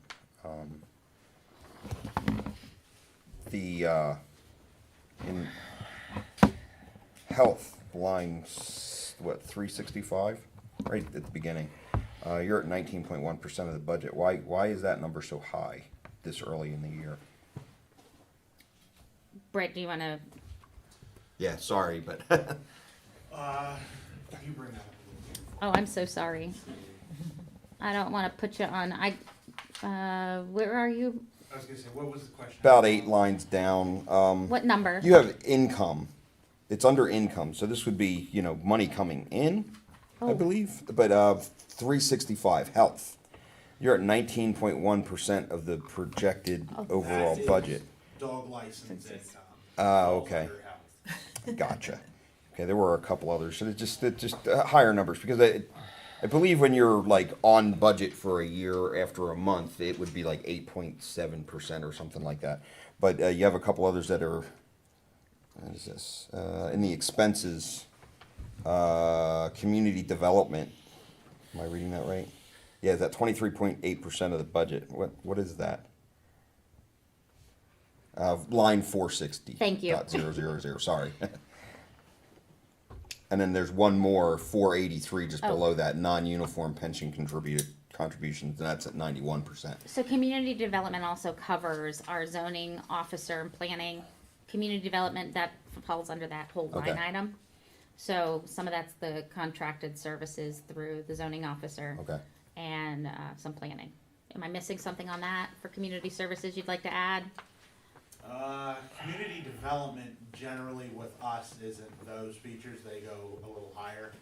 That 39, I'm not 100% sure what that is, but on the 483, that is your annual. That's the MMO. town hall. So that's your defined- Okay, so that just gets That's paid an out in a annual lump payment. sum in the Yeah. beginning, and that's it. Okay, that makes So sense. this is also a different structure. We've been working to get our DCED numbers. Yeah. And have the standards that are in place for DCED and proper reporting. In your packets, there's the 2022 budget. And if you take a look at that, there's the old style of accounting and then the new style. So some of this follows those DCED guidelines a little better, but we wanted to make sure that you had the old style so you can make the references back and forth. Okay. And then there's also a really inclusive narrative on every page of that new style accounting. So if you have any questions on this, you can go to the budget, and there are, I will show you. And while she's looking something up, Bob, now that I take a look, that would be the CNET, quarterly payment to CNET. Okay, so it's a quarter of the payment. That makes sense. Thank you. Yep. So let me show you. We did a link in the memo here to help give you a better understanding of this for the budget, because I know there's been a lot of questions about the budget, and following those guidelines, we wanted to make sure you understood. So there's this old style of accounting, which you'll see in the general fund, and it kind of tells us, here's the income, here's what those items are, here's what you're used to seeing when we go over it. I'm gonna go way down here now. The new style of accounting, so you're aware of it. Okay, so new style, full blown out narrative. So any line item that you have, it gives you like what act might be involved in it, or how the calculations were received, because what we've noticed is after doing the budget for 2 years, the same questions keep coming up. Yeah. So this will be the availability for anybody to have that narrative and understand it. Let me bring that down a little bit.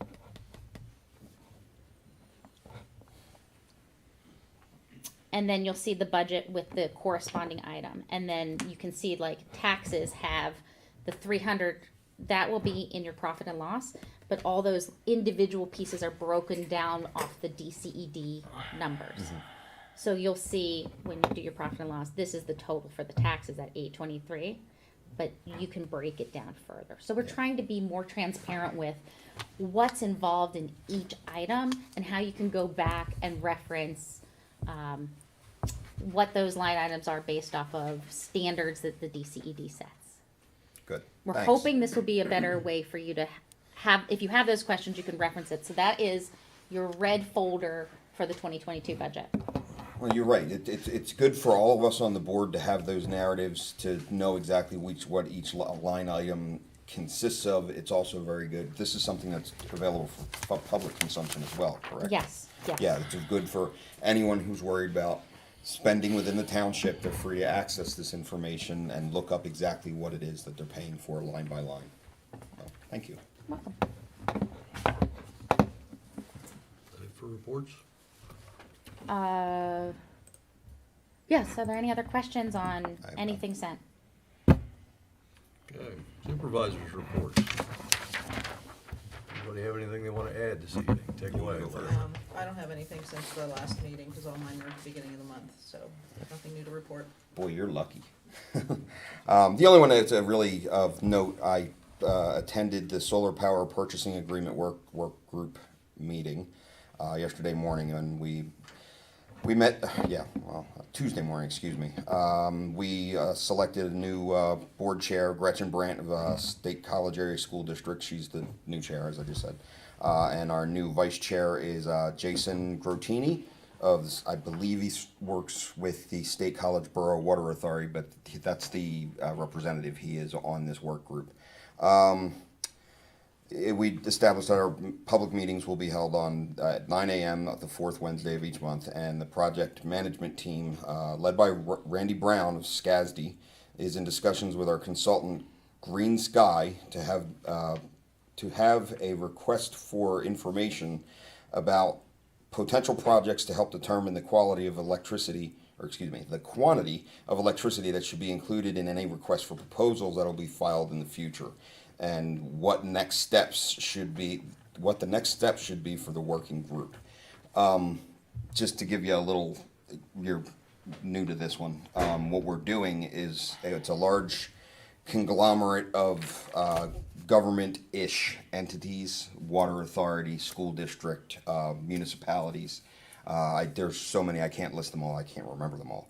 But we are trying to get together and purchase solar electricity for our entities at a group rate. So we are consuming green energy while also getting the best available price for that green energy. And the more you purchase at once, the cheaper it gets. So that's why we're involved in this. We don't have a very large financial stake in it because we don't use a lot of electricity compared to some of these other outfits. State College Area School District with their, I don't even know how many buildings throughout the region. The water authority, the library, the COG, they all consume a lot more of electricity than we do. So we are basically just riding their coattails to a cheaper price on this. As long as Have we already made the decision to purchase the electricity? we have not. That's why we've hired a consultant to put together the information and to go out for the request for proposals. And hopefully we will get some good proposals back that will fit our needs. And, we're going to move forward. What committee from is there. this? The solar power, I always get it wrong, it's a mouthful. Solar Power Purchase Agreement Working Group. Yeah, Solar Power Purchase Agreement Work Group. But that's all I have because everything else was prior to the COG meeting and Anybody else have anything they want to add? Okay, good and welfare. Anybody got anything for the good and welfare of the board? I do not. Okay. Got diversity and inclusion this week? Any discussion? I have a question about good and welfare. Am I allowed to say anything? Now, the chair recognizes Virginia Norman. If you want to come up here and talk on the microphone. Sorry, listening to your conversation, I sort of feel like I need to apologize if you felt like I feel like I was the cause of a contentious meeting Not 2 my weeks fault. ago. And I'm sorry, I just don't. You were not, Virginia. Okay, well, Don't worry. I wanted to apologize if I was, because I don't know, even after listening to tonight's meeting, I'm not sure when I am allowed to address this group. So I wanted to apologize, and thank you all for including the diversity, equity, and inclusion on the agenda, because I've had people reach out to me saying thank you. So that's all. Thank you. Virginia, just for information's sake, if you've got something that's not on the agenda, the time to step forward is that public comment period at the beginning. Okay. Citizens comment. Yeah, the citizens Okay. comment. If it's something that's on an agenda topic, a topic that is on our written agenda, then the idea is you're supposed to wait until that topic comes up. Yes. But if you've got something that you want to say, something you need to propose, anything, that's where the citizens comment section is where you want to do Okay, that. because I know that last week, 2 weeks ago, I wasn't the only one who was confused. I know Yeah. that Sharon Ravancic also asked, when do we talk? So, thank you, and I will Thank you. Virginia, if you have something for diversity, equity, inclusion that is something that you can provide ahead of time, if it's an Absolutely. issue, Yes. I just ask that you email it and we'll make sure it gets distributed. To you. Yes, please. Okay, thank you. All right, well, I guess if we're down to that part now, we're gonna adjourn for an executive session. We're not gonna reconvene, are we? No, there's no need. Okay. So do I hear a motion to close the meeting out? I second. Bob moves. Do I hear a second? Second. Ron seconds. All those in favor, say aye. Aye.